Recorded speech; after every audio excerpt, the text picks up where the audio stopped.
Baik, cek. Baik, Prof, izin memulai.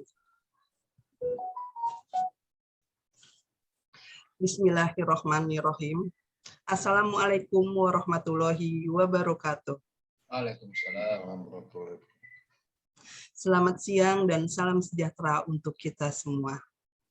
Yang terhormat Direktur Sekolah Pasca Sarjana Universitas Ibnu Khaldun Bogor, Bapak Profesor Dr. Kiai Haji Dindin Hafinuddin MSc, yang kami hormati Kepala Prodi Sekolah Pasca Sarjana UIK Bogor, Ibu Dr. Hajah Indu Purnahayu, yang kami hormati Direktur Big Smart, yang kami hormati Founder Quantum HRM Internasional, yang kami hormati Presiden IKAMU, yang kami hormati narasumber Bapak Profesor Pribadiono, yang kami hormati moderator Ibu Dr. Renea Sinta Aminda, yang kami hormati para peserta webinar.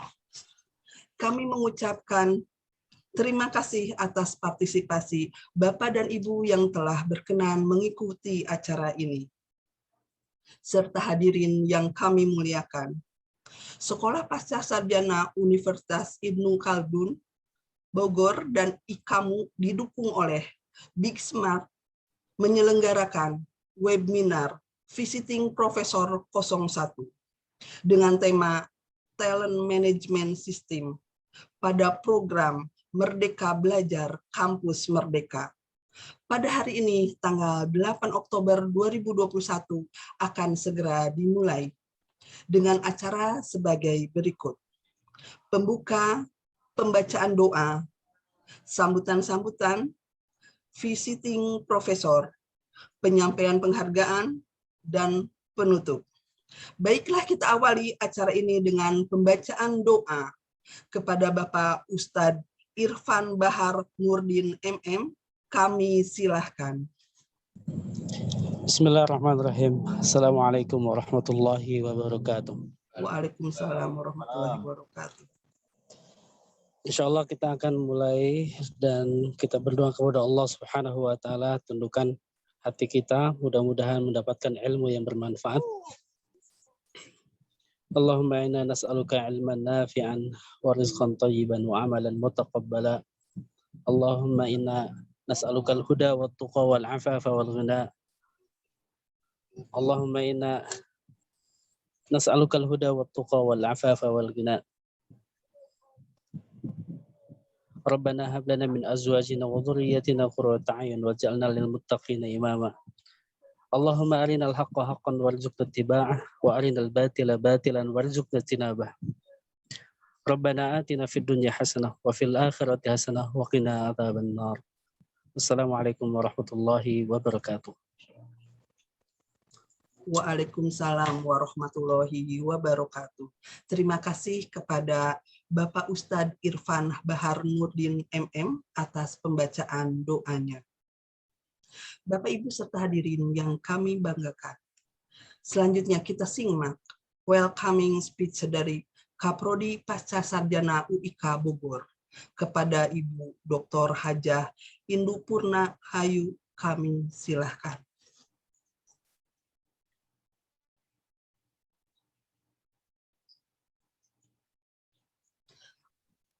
Suaranya belum ada, Pak, Bu. Masih di mute. Bismillahirrahmanirrahim. Assalamualaikum warahmatullahi wabarakatuh. Waalaikumsalam warahmatullahi wabarakatuh. Wassalatu wassalamu ala asrafil anbiya wal mursalin Sayyidina Muhammadin wa ala alihi washabihi ajma'in. Allahumma sholli ala Sayyidina Muhammad wa ala ali Sayyidina Muhammad. Ya. Pertama kita ucapkan syukur kepada Allah Subhanahu wa taala bahwa pada siang hari ini kita melaksanakan webinar dan dalam keadaan sehat walafiat. Ya. Salam salawat kepada Nabi junjungan kita Muhammad sallallahu alaihi wasallam. Kepada yang terhormat Direktur Pasca Sarjana UIK Bogor, diwakili hari ini oleh Bapak Henry Tanjung, Dr. Henry Tanjung. Ya, kebetulan Pak Direktur ada acara yang bersamaan. Kemudian yang terhormat Ketua Alumni Magister Manajemen Bapak Warcito, yang kemudian juga kerjasamanya juga dengan Big Smart dan Quantum, ya, Quantum, ya, HRM Internasional. Kemudian yang terhormat yang saya muliakan itu Profesor Dr. Pribadiono MS, Guru Besar Universitas Pertahanan, ya, sebagai narasumber pada siang ini. Terima kasih, Prof, waktunya ya telah menyempatkan pada siang ini untuk memberikan paparan tentang talent management system pada program Merdeka Belajar Kampus Merdeka. Ya. Kemudian yang saya hormati adalah Bu Renia sebagai moderatornya, kemudian peserta webinar yang saya hormati dan selamat datang pada webinar siang ini. Program Kampus Merdeka memang memberikan tantangan bagi kita sebagai dosen dan mahasiswa untuk memberikan kesempatan bagaimana kita bisa berinovasi. Semoga dengan adanya webinar siang ini sama Profesor Pribadiono akan memberikan suatu ya ilmu yang lebih berharga kepada kita, dan semoga ilmu ini akan memberikan keberkahan buat kita bersama. Marilah kita ya dengarkan paparan dari beliau ya sehingga kita bisa memberikan sesuatu yang terbaik kepada negara kita. Akhir kata, cuma mengucapkan terima kasih. Assalamualaikum warahmatullahi wabarakatuh. Waalaikumsalam warahmatullahi wabarakatuh. Terima kasih kepada Kaprodi Pascasarjana UIK Bogor atas sambutannya. Selanjutnya, opening speech dari Direktur Sekolah Pascasarjana UIK Bogor. Dalam hal ini diwakilkan oleh Wakil Direktur. Kepada Bapak Henry Tanjung, PhD, kami silahkan. Baik, makasih Bu Irma. Assalamualaikum warahmatullahi wabarakatuh. Waalaikumsalam warahmatullahi wabarakatuh. Pertama-tama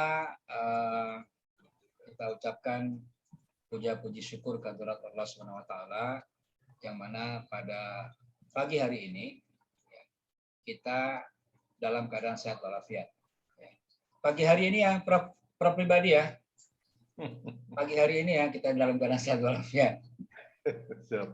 Semangat pagi gitu maksudnya. Semangat pagi. Yang saya hormati Prof Pribadiono ini bukan orang asing bagi saya ya. Saya pernah menjadi anak buah beliau nih. Ya. Ketika kita menjadi pansel ya, pansel Direktur Eksekutif KNEKS ya pada Bapak Presiden 2012. Ya, yang ketua hariannya Bapak Presiden, ketua umumnya Bapak Presiden ya, ketua hariannya Bapak Wapres. Pertama sekali saya ketemu Pak Pribadiono ini di Bappenas ini. Terima kasih. Saya itu ketika itu saya terbang dari Medan Pak, sengaja saya pilih penerbangan pertama supaya saya bisa rapat di Bappenas ketika itu. Siap. Terima kasih atas kerjasamanya timnya ya, saya sudah melibatkan saya dan teman-teman ya, ada Prof Eis, ada Prof Nurul ya. Ya, ikut semua kawan-kawan yang lain. Topik kita hari ini adalah talent management system. Masya Allah, ini luar biasa ini ya. Nah, ini luar biasa, ini tema yang luar biasa dibicarakan oleh tokoh yang luar biasa. Bisa saja. I would like to say this is the very great thing, great topic for the great people. Great people, Masya Allah. Masya Allah. Saya tidak banyak bicara, ya saya sangat ingin mendengarkan. Saya tidak banyak bicara, saya tidak banyak, hanya opening speech-nya. Terima kasih yang banyak pada Prof Pribadi yang sudah meluangkan waktu, juga kepada kawan-kawan sekalian yang sudah ikut hadir di sini, khususnya kepada Haja Irma yang membawakan. Semoga kita semuanya di sini dapat pahala nih, ya, pahala akhirat, insya Allah dapat pahala kita semua. Amin. Ya, dan mendapatkan syafaat-syafaat daripada Rasulullah SAW.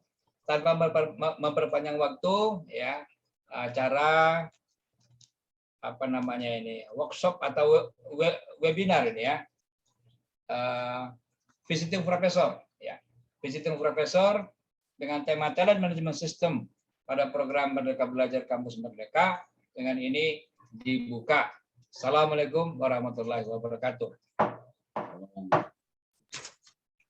Waalaikumsalam warahmatullahi wabarakatuh. Terima kasih kepada Bapak Henry Tanjung, PhD, atas sambutannya dan telah berpartisipasi dalam acara ini. Baiklah Bapak Ibu serta hadirin yang kami muliakan.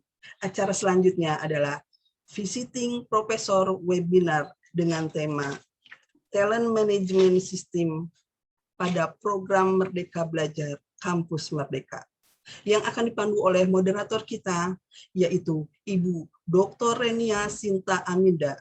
Beliau adalah dosen senior di UIK Bogor, Ketua Lembaga Penjaminan Mutu UIK Bogor, Sekretaris Prodi Manajemen Sekolah Pasca Sarjana UIK Bogor, dan Sekretaris LPPM UIK Bogor. Kepada Ibu Dr. Renia Sinta Aminda, kami silahkan.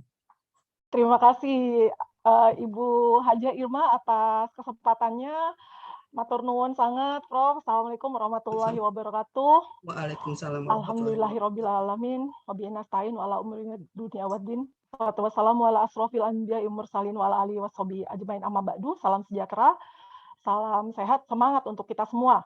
Bapak Ibu yang berbahagia, saya sapa dulu ada Prof. Tadi ada Prof. Faisal, kemudian Pak Nengah dari Unham, ada banyak sekali teman-teman senior yang terhormat. Ya, ada Profesor Budi Jatmiko, Ketua Aptisi di tengah-tengah kita, rawuh di tengah perjalanan. Pak Profesor. Ada juga Ketua BSN kan Prof. Bambang Prastio juga rawuh. Selamat datang Bapak yang luar biasa hebat di tengah visiting Profesor 01, berarti yang perdana dan utama di Prodi Magister Manajemen, khususnya kepada Profesor Dr. Pribadianto. Matur nuwun Prof, auranya belum mulai sudah menggelora Bapak Ibu.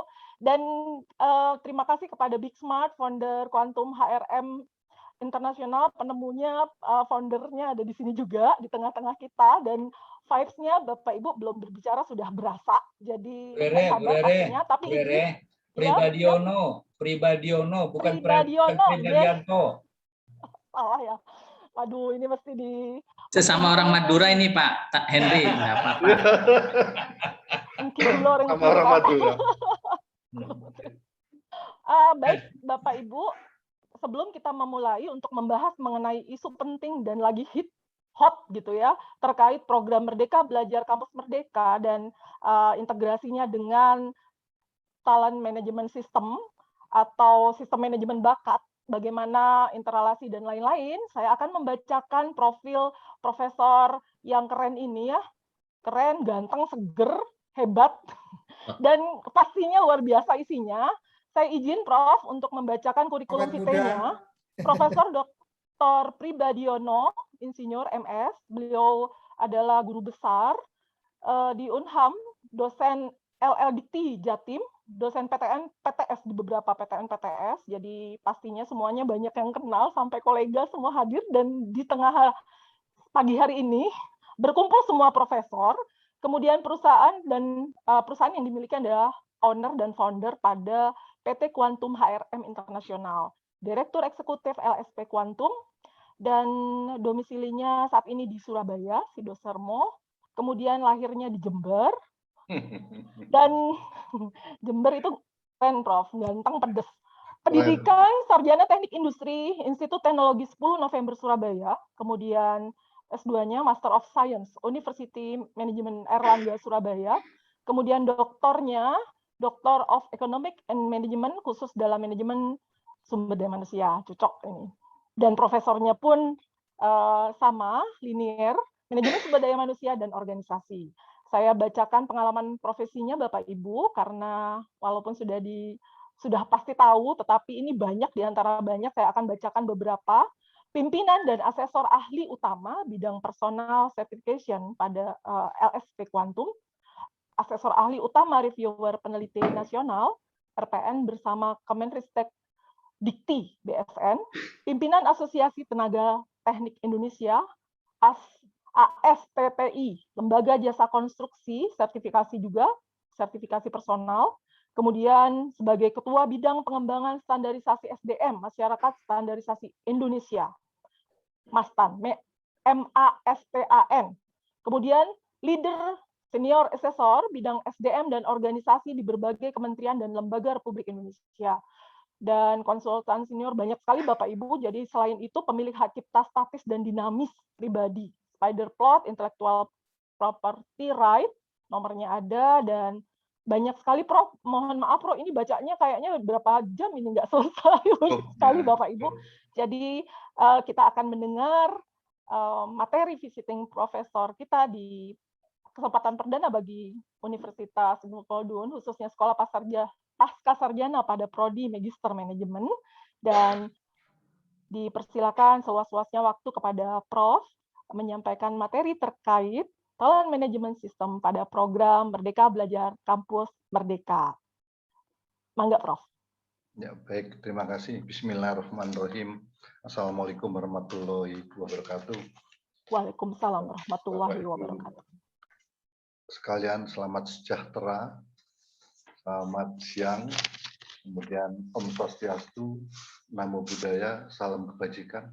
Betul-betul karunia-Nya Allah Subhanahu wa Ta'ala kita bisa bertemu. Yang terhormat pimpinan di Universitas ya, Universitas Ibnu Khaldun, Direktur Pasca, Ketua Prodi yang hadir, Ketua Prodi Pasca yang hadir di sini. Mohon maaf belum hafal namanya, tapi kalau Pak Henry Tanjung ini sudah bukan orang lain dengan saya. Saya dibantu beliau memilih pejabat Komite Nasional Keuangan Ekonomi Syariah, yaitu menyusun pejabat di bawah Bapak Presiden waktu itu. Luar biasa kontribusi beliau kepada kuantum. Terima kasih. Termasuk Prof. Owis, tidak salah ya. Ya, Prof. Nurul juga. Ya, dan sekarang sudah berjalan di bawah Presiden. Bapak Ibu sekalian, terima kasih matur nuwun kesempatan yang bertemu bersama saya. Saya tidak bisa menyebutkan satu persatu, tetapi banyak sekali para guru besar yang hadir, kawan-kawan, dan termasuk senior saya. Tetapi saya terutama mengapresiasi pada satu yang membimbing kami dalam ISO sehingga mendapatkan sebagai person. Kalau tidak salah hadir ya, tadi saya lihat Prof. Bambang Prasetyo. Saya mohon ada speech-nya 1-2 beberapa menit. Kemudian yang terpenting adalah saya ingin bahwa yang terhormat Ketua Umum APTISI, Asosiasi Perguruan Tinggi Swasta Indonesia, juga memberikan kata sambutan di sini karena aplikasi yang kami desain atas ide impiannya beliau bersama saya beberapa kali bertemu dan koordinasi. Dan ini kami ingin mewujudkan bahwa bisa dipakai di banyak PTSD Indonesia untuk memilih rumpun jabatan para mahasiswa pada para dosen. Dan sudah diterapkan di Universitas Pertahanan RI dan sudah dicoba di USU, Universitas Sumatera Utara. Oleh karena itu Bapak Ibu sekalian, nanti kita berikan kesempatan mencoba. Link ini kita berikan gratis. Kepada seluruh perguruan tinggi yang ingin mencoba, akan kita berikan link gratis. Ya. Tentunya nanti ada komitmen tertentu dalam pemasangan aplikasi. Sebelum saya melanjutkan, saya kalau orang Jawa bilang kualat kalau tidak. Yang pertama, Prof. Bambang sebelum mengakhiri, sebelum saya membuka nanti yang melanjutkan Prof. Budi Jatmiko, saya mohon juga memberikan kata sambutan. Saya tahu Prof. Budi Jatmiko berada perjalanan, tidak salah, di tol ke Palembang ya Prof ya? Iya. Saya persilakan Prof. Bambang Prasetyo, saya belum melihat di sini. Prof. Bambang Prasetyo kalau ada mungkin bisa memberikan sepatah dua patah kata. Prof. Bambang. Mungkin beliau rupanya. Kalau enggak saya duluan, Prof. Monggo, Prof. Budi Jatmiko, Ketua MAPTISI, kami silakan. Matur nuwun, Prof. Iya. Kalau bisa minta share screen sebentar. Mohon panitia host membuka share screen-nya kepada beliau. Oke, baik. Terima kasih, Prof. Pribadi yang sudah mengajak saya, Pak Warsito, Bu Renia dan Pak Tanjung tadi ya. Terima kasih. Bismillahirrahmanirrahim. Alhamdulillah. Alhamdulillah wa syukurillah wa salatu wassalamu rasulillah wa ala alihi wa sahbihi wa man wala la khala wa la quwata illa billahil alil azim. Asyhadu an la ilaha illallah wa asyhadu anna Muhammadan abduhu wa rasuluh. Allahumma shalli ala Muhammad wa ala ali Muhammad kama shallaita fil alamin innaka Hamidum Majid. Raditu billahi robba wa bil islami dina wa bi Muhammadin nabiyya wa rasuluh. Rabbil zidni ilman warzuqni fahman amin. Bapak Ibu yang dimuliakan Allah, marilah kita panjatkan puji serta syukur kehadirat ilahi Robbi Allah Tuhan semesta alam karena kudrat serta irodahnya pada kesempatan siang hari ini saya bisa bersilaturahim atas permintaan Prof pribadi untuk bisa visiting profesor sedikit untuk membicarakan implementasi kebijakan kampus Merdeka Belajar by Talent Management System yang sudah diramu sedemikian rupa bersama kami dan insya Allah bisa diterapkan oleh seluruh perguruan tinggi di Indonesia, dan ini adalah satu kesempatan yang bagus yang bisa kita diskusikan. Intinya saya ingin menyampaikan bahwa Mas Nadiem hari pertama dilantik, kemudian saya mengkritisi beliau dalam satu media, saya katakan salah Jokowi memilih Nadiem, dan besoknya saya diundang oleh beliau. Kemudian kita bercerita bagaimana saya memiliki pengalaman-pengalaman membuat kampus di dalam industri. Dan kemudian beliau memberikan wacana diskusi dengan kami, dan intinya adalah bagaimana otonomi kampus harus dilakukan di perguruan tinggi Indonesia yang begitu banyak SKS-nya. Nadiem Makarim belajar di luar negeri hanya 110 SKS maksimal. Di Indonesia 145 sampai 150 dan ada juga 160. Maka manfaatkanlah, karena kami sudah lakukan di institusi Texmaco, karena industri Texmaco di tengahnya kami membangun kampus-kampus, dan kampus di sana melahirkan anak-anak mahasiswa lulusan yang luar biasa dikarenakan kita menggunakan sistem otonomi yang kemudian diadop oleh Mas Nadiem, kampus Merdeka Belajar, yang isinya adalah bagaimana kita melahirkan sumber daya manusia unggul yang bisa memimpin industri, memimpin apapun yang sesuai dengan kondisi kita. Sekarang kondisi kita adalah masuk dalam industri 4.0 dan masyarakat 5.0. Bagaimana kita bisa menerapkan itu semua hanya bisa dilakukan kalau kita bisa memahami, mempetakan talent-talent mahasiswa kita, dosen kita, karyawan kita tepat sesuai dengan sasaran yang ada. Nah, kami sudah mempersiapkan satu sistem yang nanti bisa dipakai oleh Bapak Ibu dan teman-teman di kampus semua di Indonesia, yang nanti Prof pribadi akan cerita lebih detail ya. Bagaimana kita bisa menerapkan di pasca sarjana. Nah, sedangkan kondisi sekarang di revolusi industri 4.0 diperlukan kemampuan talent mahasiswa yang memiliki komunikasi yang baik, berkolaborasi, creative thinking, critical thinking, computation logic, composition, cultural appreciation, dan lain sebagainya. Nah, ini bagaimana bisa diterapkan kalau para dosen, mahasiswa tidak diketahui talent-talentnya kayak apa. Oleh karenanya, pertama diawali dengan talent dosen, kemampuan untuk mengajar tepat sasarannya, kemudian talent karyawan juga tepat untuk bekerja sesuai dengan sasarannya, sehingga kita bisa menempatkan apa yang kita harapkan, ya, ilmu yang tepat. Jadi kalau Rasul mengatakan janganlah kamu mengerjakan sesuatu ya tanpa ilmu ya. Kemudian wala tasummaha bi ilman. Kemudian janganlah kamu ya memberikan sesuatu pekerjaan di luar ya atau bukan keahliannya, tentu ini akan kurang bagus.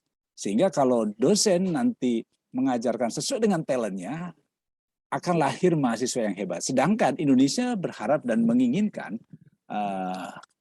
pendidikan tingginya menghasilkan orang-orang yang berakhlak mulia, yaitu bertakwa pada Tuhan Yang Maha Esa, sehat, kreatif, ilmu, cakap, kompeten. Ya, tentu kompeten bisa hard dan soft skill.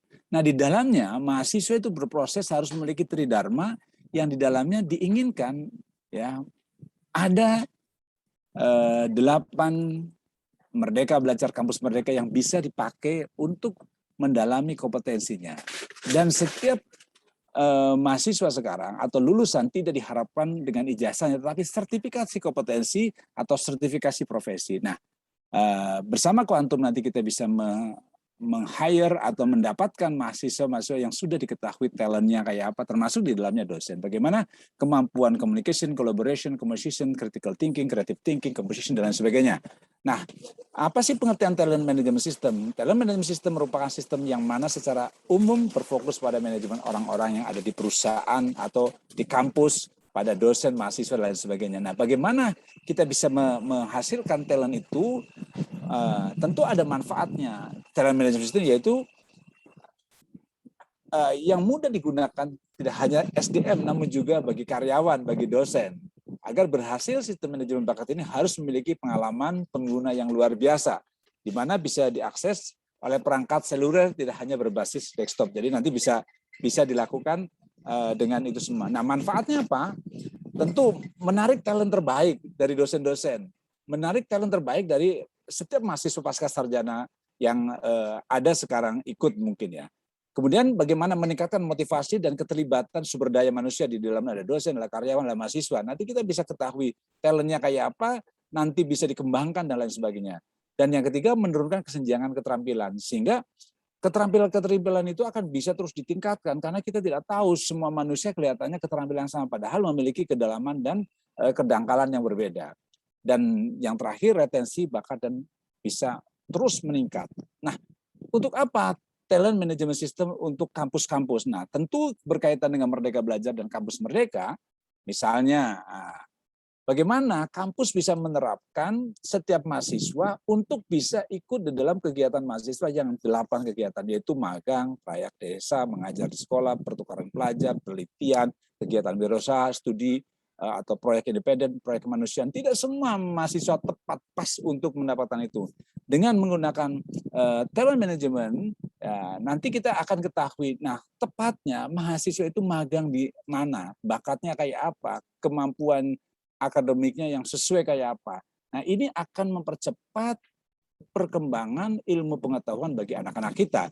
Sehingga kegiatan mahasiswa yang dapat dilakukan di luar kampus asal itu akan menjadi tepat sasaran daripada kita biarkan begitu saja. Dengan bergabung dengan kami, insya Allah akan mendapatkan sesuatu yang berarti daripada membiarkan mahasiswa ya baik S1 maupun S2, S3 tidak jelas.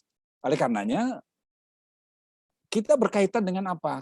Kualitas lulusan, kualitas dosen, kualitas kurikulum dan pembelajaran. Nah, jika ini bisa dimasukkan talent management system dalam sebuah kurikulum maupun di dalam pendampingan program studi, ini akan jauh lebih bagus untuk kedepannya. Sehingga nanti strategi pembelajaran yang fleksibel yang sekarang menjadi satu bagian daripada proyek semua di perguruan tinggi, dari input, proses, output, outcome-nya kita akan jelas. Oh, kita pengen outcome yang kayak apa, sehingga talent management yang nanti kita harus soroti seperti apa. Nah, Bapak Ibu dan teman-teman sekalian, saya kira itu yang bisa saya sampaikan, mudah-mudahan bermanfaat. Mohon maaf sekali lagi, Prof pribadi dan Ibu Bapak sekalian, saya harus keluar dari acara ini karena saya harus juga mengisi acara lagi di Jakarta, tapi melalui Zoom meeting ini juga. Terima kasih. Wabillahi taufiq wal hidayah. Wassalamualaikum warahmatullahi wabarakatuh. Sukses selalu teman-teman. Mudah-mudahan ini menjadi silaturahmi yang bagus. Terima kasih. Terima kasih Pak Budi. Terima kasih Prof Budi. Terima kasih Prof Budi Jatmiko yang di tengah jalan masih menyempatkan. Inilah keunggulan teknologi kita. Luar biasa ya, dan ini sudah tidak bisa kita abaikan lagi perkembangan teknologi digital yang kita harus kuasai. Oleh karena itu nanti seluruh aplikasi yang kami desain itu basicnya sudah aplikasi digital semua. Kami pun dalam waktu dekat 3.000 pejabat Kemenkes kita mapping seluruhnya dengan berbasis aplikasi digital dengan pengawasan yang ketat. Bapak Ibu sekalian, mudah-mudahan Prof Bambang Prasetyo Profesor sudah ada. Kalau beliau berkenan mungkin sebentar memberikan opening speech pada kami, Prof Bambang. Rupanya masih tertutup mic-nya, Prof Bambang. Tadi udah kontak bersedia. Kita tunggu. Belum bisa, Prof. Bambang? Baik, rupanya terganggu di sinyal beliau. Tidak apa-apa, nanti kalau beliau ada, boleh memasuki konteks. Bapak Ibu sekalian, tentunya satu hal yang baru buat kita, Merdeka Belajar Kampus Merdeka. Menghadapi sebuah kebingungan ya, yang mutlak kita hadapi, mulai dari mana kita memetakan, memproses, memanajemen Merdeka Belajar Kampus Merdeka ini. Oleh itu kami membangun sebuah konsep aplikasi, prinsipnya ada dua, memetakan rumpun jabatan dosen, kemudian memetakan rumpun jabatan mahasiswa. Karena mahasiswa diberi kesempatan untuk belajar di luar prodi, oleh karena itu diberi kesempatan juga untuk sebenarnya saya berada di mana. Nah, itu yang nanti kita judging, termasuk Bapak Ibu sekalian mengukur perilaku, kecenderungan perilaku mereka berdasarkan pengukuran iman, pikiran, perasaan, dan nafsu. Kita bisa menemukan siapa yang cendekiawan, siapa yang ilmuwan, siapa yang komandan, siapa yang preman, berandalan, sukarelawan, yang cenderung garis keras, radikal, cenderung teroris, kita bisa mengetahui polanya. Oleh karena itu mohon Bapak Ibu sabar bisa mengikuti dengan akhir ya. Saya akan masuk ke slide dulu untuk perkenalan dulu kepada Bapak Ibu sekalian. Mohon izin host. Jadi ini idenya adalah dari Prof. Budi Jatmiko ya, dan kami bahwa bagaimana kita bisa memetakan para mahasiswa kita, karakternya, kemudian cinta negaranya, cinta bangsanya. Karena nanti diharapkan tes wawasan kebangsaan, tes bela negara itu akan menjadi wajib. Kami berharap bahwa Universitas Perdana RI akan menjadi motor tulang punggung, backbone dari pembangunan skema tes wawasan kebangsaan, tes wawasan bela negara, di mana akan menjadi tulang punggung membangun revolusi mental dan the right man on the place with the right character. Ini kami buka di layar depan, ada logo KAN dan IAF yang sangat riskan kalau ditiru, dicantumkan tanpa adanya kerjasama. Ini pemberian sertifikat kepada kami oleh yang terhormat Bapak Profesor Dr. Muhammad Nasir waktu Menstek Dikti pada tanggal 4 Oktober tahun 2016, di mana kami mendapatkan sertifikasi ISO 17600 satu-satunya di Indonesia untuk bidang payung sumber daya manusia. Jadi payung sangat general di situ. Kemudian ini kerjasama dengan Aptisi, ditandatangani, ada Prof. Faisal di sini. Saya agak cepat karena lebih baik ke konten untuk nanti bisa ada tanya jawab. Ini kebijakan Permendikbud nomor 3 tahun 2020, Bapak sekalian. Kita santai saja ya, sambil ngopi, boleh ngopi sendiri-sendiri ya. Tapi yang penting saya terima kasih pada kampus ini yang telah mendorong saya, ya, Universitas Ibnu Khaldun Bogor ini untuk memberikan tema yang sangat menarik. Bahkan tema yang diberikan ini kaget Pak Marcito memberikan pada saya temanya kok pas sekali ya, Talent Management System pada program Merdeka Belajar ya, Kampus Merdeka. Ini tentunya saya tidak bisa menyebutkan satu persatu terima kasih saya kepada Profesor Dr. Kiai Haji Didin Hafidudin MSc, juga pada Dr. Hajah Indopurna Hayu, DRA, MMA, AKCA, kemudian kepada moderator Dr. Renia Sinta Aminda, SEMM. Mohon maaf kalau salah membaca namanya karena baru menang. Bapak Ibu sekalian, di Permendikbud nomor 3 tahun 2020, pasal 18 menyebutkan ya, bahwa pemenuhan masa dan beban belajar bagi mahasiswa penuh dilaksanakan ya, mengikuti seluruh proses pembelajaran dalam program studi pada perguruan tinggi sesuai masa dan beban mengikuti proses pembelajaran. Ya. Jadi Bapak Ibu sekalian di sini sudah jelas bahwa sarjana terapan, ya, sarjana secara terap dapat dilaksanakan ya, dengan beban belajar dan mungkin pos belajar dalam program studi untuk memenuhi sebagian masa beban belajar dan jasa mungkin proses pembelajaran di luar program studi. Bapak sekalian, perlu kita ketahui bahwa perkembangan ilmu pengetahuan dan teknologi yang sangat pesat telah membawa perubahan yang sangat pesat pula dalam berbagai aspek kehidupan.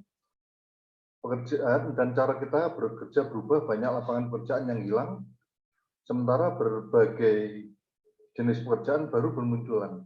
Perubahan ekonomi, sosial, dan budaya juga terjadi dengan laju yang tinggi. Dalam masa yang sangat dinamis, perguruan tinggi harus merespon secara tepat dan tepat. Diperlukan transformasi pembelajaran. Ya, oleh karena itu, transformasi belajar tidak kaku, sangat fleksibel. Mahasiswa pun bisa merubah visionnya dalam belajar. Ya.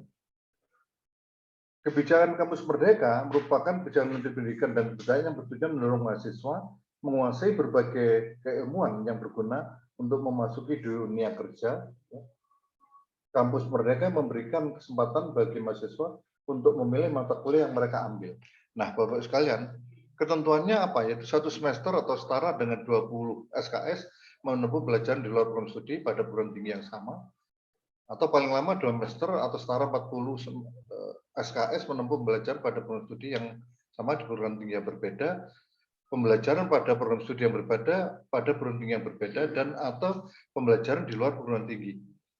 Sangat berat 60 SKS ini kalau kita tidak punya network counterpart dan sebagainya.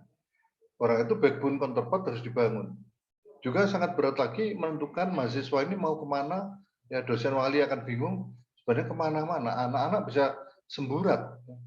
Kita tidak bisa mengklaster bahwa sekian puluh orang, ini scientific-nya ada di technical, scientific-nya ada di sosial, scientific-nya di ilmu murni, atau komputasional. Sehingga dengan demikian kita tidak hanya satu persatu orang nanti dalam aplikasi ini, tapi kita bisa mengklaster jumlah mahasiswa dengan menggunakan aplikasi yang ada yang kami bangun ini. Saya kira saya tidak membacakannya, Bapak Ibu kalau dosen sudah pasti tahu hal ini ya, karena ada buku panduan Merdeka Belajar yang bukunya biru ya. Kemudian ini sudah saya bacakan tadi. Ini mengulang pasal berikutnya bahwa ada 20 dan 40. Seninya bagaimana ini? Seninya. Nah, orang teknik mengambil sosial boleh nggak? Kalau orang sosial mengambil komputer boleh nggak? Nah, boleh tidaknya itu nanti akan muncul 3 passion-nya mereka, ya, yang akan mengklasterkan sehingga bisa memilih yang prefer itu the best nomor 1, nomor 2, 3 dalam klaster talenta ini. Nanti kalau mereka sudah berjalan, kita melakukan satu talenta lagi pengukuran dengan misalnya spider plot, ya, the red man on the bridge with the right character kita lakukan pada pre-test atau before masuk dan after post test ya sudah masuk, atau post fit and proper, post assessment center kita lakukan sebelum mahasiswa itu keluar. Bahkan kalau bersama Quantum bisa memberikan surat keterangan pendamping ijazah Permendikti 59 tahun 2014 tentang surat keterangan pendamping ijazah. Jadi Bapak sekalian sejak awal semester perkuliahan ini sudah menggunakan kisi-kisi untuk kompetensi internasional. B2AS bersama kami kan BSN langsung ujiannya adalah mendapatkan sertifikasi internasional dari mata kuliah khusus yang dituju. Bisa dilakukan. Jadi mereka tidak hanya terima ijazah saja, tapi ada 2 atau 3 kompetensi internasional yang diterima di 119 lebih negara di dunia. Nah ini Bapak Ibu saya kira kalau di ruangan ini insya Allah dosen semua ya, sudah membaca semua. Mohon maaf saya tidak menjelaskan, tapi hanya saya mengulang lagi, Bapak Ibu sekalian. Nah ada 8 kegiatan yang bisa dilakukan oleh mereka. Ya. Tidak gampang, tidak semua bisa diampu ya. Ada pertemuan pelajar antar program studi di perguruan tinggi yang sama. Yang 2 pertemuan pelajar dalam program studi yang sama pada perguruan tinggi yang berbeda. 3 pertukaran pelajar antar pondok itu ada pertemuan yang berbeda. Itu kelompok A. Kelompok itu adalah pertukaran pelajar. Pada kelompok magang, asistensi mengajar di satuan pendidikan, penelitian dan riset, proyek kemanusiaan, kegiatan wirausaha, kemudian studi proyek independen atau membangun desa, kuliah, kerja nyata yang bersifat tematik. Nah, ini proses yang dilakukan untuk internal. Ini ada 8, saya cuplik dari 8 hanya 2. Mahasiswa mendaftar pertukaran pelajar. Nah, pada waktu mereka mendaftar itu, kalau orang Jawa bingung, ya, di mana ya saya harus mengambil jurusan apa? Kalau berbeda, saya masuk kemana? Nah, alat tes ini akan membongkar seluruhnya apa yang ada di talent mereka. Sehingga pada waktu mau mendaftar pertukaran pelajar, kita bisa masuk ke seleksi peserta dalam konteks menggunakan manajemen talenta berbasis aplikasi. Ini sama ya, mendaftar, tapi ini kalau untuk program magang, saya lanjut dulu, slide-nya saya tidak menjelaskan satu persatu. Nah, penjaminan mutu, menyusun kebijakan dan manual mutu, menetapkan mutu, melaksanakan monitoring dan evaluasi. Ini dengan katakan manajemen MBKM. Manajemen MBKM kalau tidak menggunakan aplikasi sangat sulit sekali. Ya. Makanya kita harus membangun sistem 1 dan 3. Insya Allah kita bersama-sama bisa membangun sistem ini yang bisa dipakai secara nasional bersama Aptisi. Jadi dengan demikian dosen wali itu langsung bisa mengamati perilaku harian, karena di dalam proses MBKM ini yang ditangkap adalah perilaku harian. Ya. Passionnya kita ambil melalui suatu sistem aplikasi. Ini saya hanya menunjukkan, yaitu klasterisasi perguruan tinggi itu sudah harus kita lakukan ya. Ada penilaian-penilaian seperti ini. Tetapi kami harus mencatat bahwa diproses ya, kalau ini diproses, itu bagian bawah, itu mereka belajar punya bobot 4%. Ya. Kalau bergabung dengan magang, punya bobot 6%. Kalau Bapak Ibu program studinya masuk ke SMUP, kami punya aplikasi SMUP bersama Aptisi, sistemnya berbasis digital semua, Bapak Ibu menambah poin 10% dari kontribusi 25%. Jadi program studi yang terakreditasi berbasis internasional itu punya bobot cukup besar, 10%. Silakan Bapak Ibu berkoordinasi dengan kami untuk yang ingin program studi masuk ke SMUP, juga kami memberikan fasilitas secara aplikasi digital. Ada 70 dokumen yang terkendali harus dibuat. Dan ada dokumen yang hanya bobotnya 3%, ada dokumen yang bobotnya 20-25%, yaitu penyelenggaraan pendidikan tinggi. Kita bisa melakukan kegiatan bersama Aptisi seperti ini, khusus untuk SMUP kelak. Nah, Bapak Ibu sekalian, ini rataan klasterisasi perguruan tinggi 2020, ya, hasilnya klaster 1, ya, ada 15 perguruan tinggi dan seterusnya.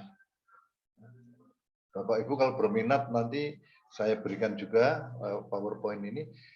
Terlihat di sini IPB, ya. Sangat berminat, Prof. Sangat berminat. Kalau ya. Kemudian IPB Universitas Indonesia, saya luar biasa, ini partisipannya sudah mencapai di dalam grup ini 154, luar biasa ini. Kaget saya, peminatnya banyak sekali. Kemudian ini IPB juga masuk ke indikator outputnya. Kemudian, nah Bapak sekalian, tantangannya apa sih? Kesiapan manajemen pengelolaan BKM, yaitu sistem alokasi sumber daya. Ini sangat kompleks, memerlukan kecermatan monitoring mahasiswa satu persatu, harus by sistem digital dan real time. Kemudian kesiapan dosen pembimbing atau supervisor, kesiapan sarana prasarana, kesetaraan klaster perguruan tinggi, apakah boleh A dengan A saja, A dan B, unggul dengan C boleh enggak, atau dengan B boleh enggak?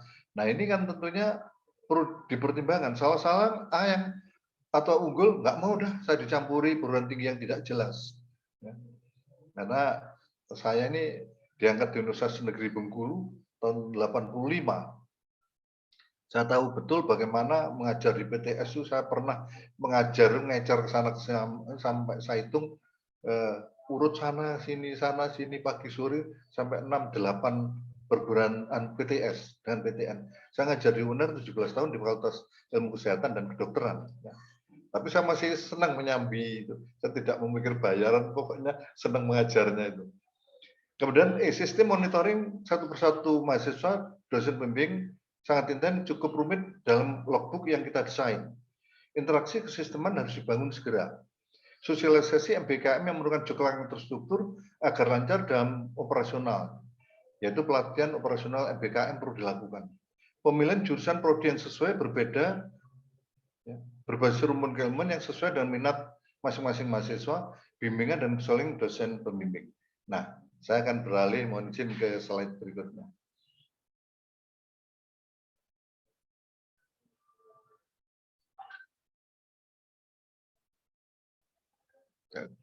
Nah, Bapak sekalian, kita sekarang kalau jadi dosen nggak seperti dulu. Kalau dulu berangkat pagi ngajar, jam 1 pulang, tidur dulu, sore ngajar lagi kalau swasta. Kita ini di zona nyaman ya kalau jadi dosennya. Bayarannya tidak banyak, sedikit. Tapi menikmati betul ya, menikmati. Dulu tidak ada serdos, tidak ada beban kerja dosen, tidak ada ngisi aplikasi digital, persensi pokoknya tanda tangan, nikmat sekali. Sekarang udah jadi dosen tidak nikmat. Nikmatnya kalau Bapak Ibu sudah masuk ke tahap mampu meneliti dengan benar, ya, kemudian mampu pengabdian masyarakat dengan benar. Karena saya prinsip dulu tidak pernah rebutan SKS. Saya malah bertanya, saya jangan diberi banyak-banyak. Loh Pak Pri, berapa? Saya 12-14 saja. Kan kawan yang lain 24 SKS malah ribut ya. Ya, satru kalau orang Jawa ini. Hanya karena SKS-nya kurang banyak dibanding kawannya. Kalau saya lebih banyak mencoba aktivitas di luar. Nah, Bapak-Ibu sekalian, di scanning diagnosis capacity building sangat penting, bersifat individu, juga bersifat bisa dosen, mahasiswa, bahkan tenaga administrasi kita bisa menggunakan alat ini. Ya. Nah, alat ini isinya apa, Bapak-Ibu sekalian? Yaitu satu, Bapak-Ibu sekalian bisa langsung mengukur kecerdasan kognitif. Baik para dosen, para mahasiswa, saya nanti langsung selesai tes, langsung Bapak nyetak sendiri ya. Nyetak sendiri bisa ya. Melalui email Bapak sekalian bisa diunduh langsung dicetak. Ya. Kemudian yang kedua, pemetaan minat. Membantu individu dalam mengenali minat diri, kita kaitkan dengan Permenpan 124, Permen Dikti 124, nanti kita lihat. Yang ketiga, kecenderungan perilaku, yaitu mendapatkan profil kecenderungan perilaku individu, ada 15 kecenderungan perilaku. Nah, ini sudah kami coba, kami lakukan di banyak pejabat di bawah Presiden, termasuk waktu itu dengan Pak Henry Tanjung itu untuk para pelamar itu ada 12.000. Kita tapis, hanya memilih 6 saja. Kita tapis, ya, tapis. Jangan sampai kemasukan yang cenderung radikal, garis keras, dan sebagainya. Kemudian bisa mendapatkan tipikal 15 tipikal. Manfaatnya apa? Nomor 3 ini, maka kita bisa mendesain agar mahasiswa ini mau dibawa ke komandan, mau dibawa ke cendekiawan, ilmuwan, meninggalkan perilaku yang lama yang tidak cocok. Secara detail kita bisa mencoba, dan Bapak Ibu bisa langsung menerapkan nanti. Nanti link kita berikan. Kemudian ada goal objective setting nomor 4, pemetaan perencanaan tujuan. Apakah individu itu punya pemikiran efektif mencapai tujuan dalam hidupnya dan menentukan strategi ke depannya? Siapa saya? Apakah saya berani mengambil putusan? Apakah saya punya tujuan yang jelas? Atau saya masih ngambang? Bagaimana saya menentukan langkah-langkah itu dalam pola pemetaan perencanaan tujuan? Ini kita berikan alat tes ini. Kemudian pemetaan sikap kerja mendapatkan profil gaya sikap kerja individu. Ya. Sikap kerja artinya individu kalau nanti bekerja itu diukur indikator-indikator yang sudah terstruktur dalam alat ini. Dan alat ini sudah teruji. Kemarin untuk Kejaksaan Agung ya, nomor 3 dipakai, beberapa alat ini dipakai, termasuk nomor 1 dipakai, dan untuk 2.284 pejabat ya. Ini 2 minggu lagi kami juga memetakan para pejabat menengah dan tinggi di Kejaksaan Agung. Termasuk kami menempatkan untuk Badan Riset Inovasi Nasional, Bappenas, dan Kementerian Perekonomian dan sebagainya. Kemenkes kami melakukan penataan 3.000 pejabat dalam 1-2 minggu ini berbasis digital. Kemudian untuk Nusantara Sehat kami memilih para dokter, ada untuk daerah terluar, terpinggir, dan terpencil, itu melakukan tes 9.000 orang berbasis digital, memilih tim yang tepat untuk orang yang tahan uji di tempat yang terpencil. Derajat karakter. Maaf, ya, saking semangatnya. Karakter yang cocok dengan orang yang tahan uji, orang yang militan, orang-orang yang tangguh. Jadi kita kadang-kadang tidak memilih apa itu ing arso sumtodo ing madya ngamangun karso tutwuryandani, tidak. Kalau di tempat lapangan pilih orang yang tangguh, orang yang suka berjuang, kita pilih orang begitu. Kalau orangnya perlu leadership bagus, duduk dalam ruangan kita pilih. Ya, the right man or the best with the right card, sangat penting. Orang itu dalam konteks ISO 17024 dan standar penyelesaian Undang-Undang Nomor 20 Tahun 2014, maka memilih orang itu harus ada standarnya yang seperti kita buat ini. Kemudian orang dimasukkan dalam satu set standarnya, berada di mana ambang batasnya mereka itu. Kita menemukan gap-nya. Bapak Ibu sekalian, ini kecerdasan kognitif tujuannya apa? Ya, Bapak Ibu sekalian sudah tahu menyebutkan bahwa kecerdasan kognitif merupakan representasi mental seorang dan menyelesaikan suatu permasalahan secara efektif. Ya. Kemudian Bapak Ibu, kecerdasan kognitif memiliki peran penting bagi kepercayaan individual menyelesaikan permasalahan untuk mencapai tujuan dalam berbagai keadaan. Nah, Bapak Ibu sekalian, untuk kognitif kita akan bisa keluar kemampuan dosen dan mahasiswa dalam pemahaman makna kata. Saya terima kasih pada Universitas Pertahanan RI yang sudah menerapkan dalam pilot project aplikasi alat tes ini. Karena Bapak Rektor, saya salam hormat pada Bapak Rektor Universitas Pertahanan, yaitu Profesor Dr. Roksana Madya Amarul Octavian yang memberi kesempatan pada kami untuk melakukan pilot project dan mencoba alat tes ini. Pada cukup banyak dosen yang sudah kami lakukan. Jadi yang nomor 2, ya, kefasihan menggunakan kata-kata, numerical ability, kemampuan bekerja dan berhitung, kemampuan visualisasi bentuk ruang, kemampuan mengingat stimulus verbal, kecepatan menangkap rincian visual, kemampuan penalaran. Kemudian pemanfaatan hasil tes kerjaan kognitif dan pelaksanaan tes kerjaan kognitif, individu dapat mengetahui aspek kekuatan dan aspek mana yang perlu diasah lebih lanjut dalam meningkatkan kapasitas diri. Ada 2 metode langsung diberikan pada mahasiswa atau dosen kita, atau mungkin Biro SDM keep, ya, mahasiswa tes tapi tidak boleh atau tidak diberikan langsung, setelah kita lihat baru kita berikan konseling, ya, feedback, ya.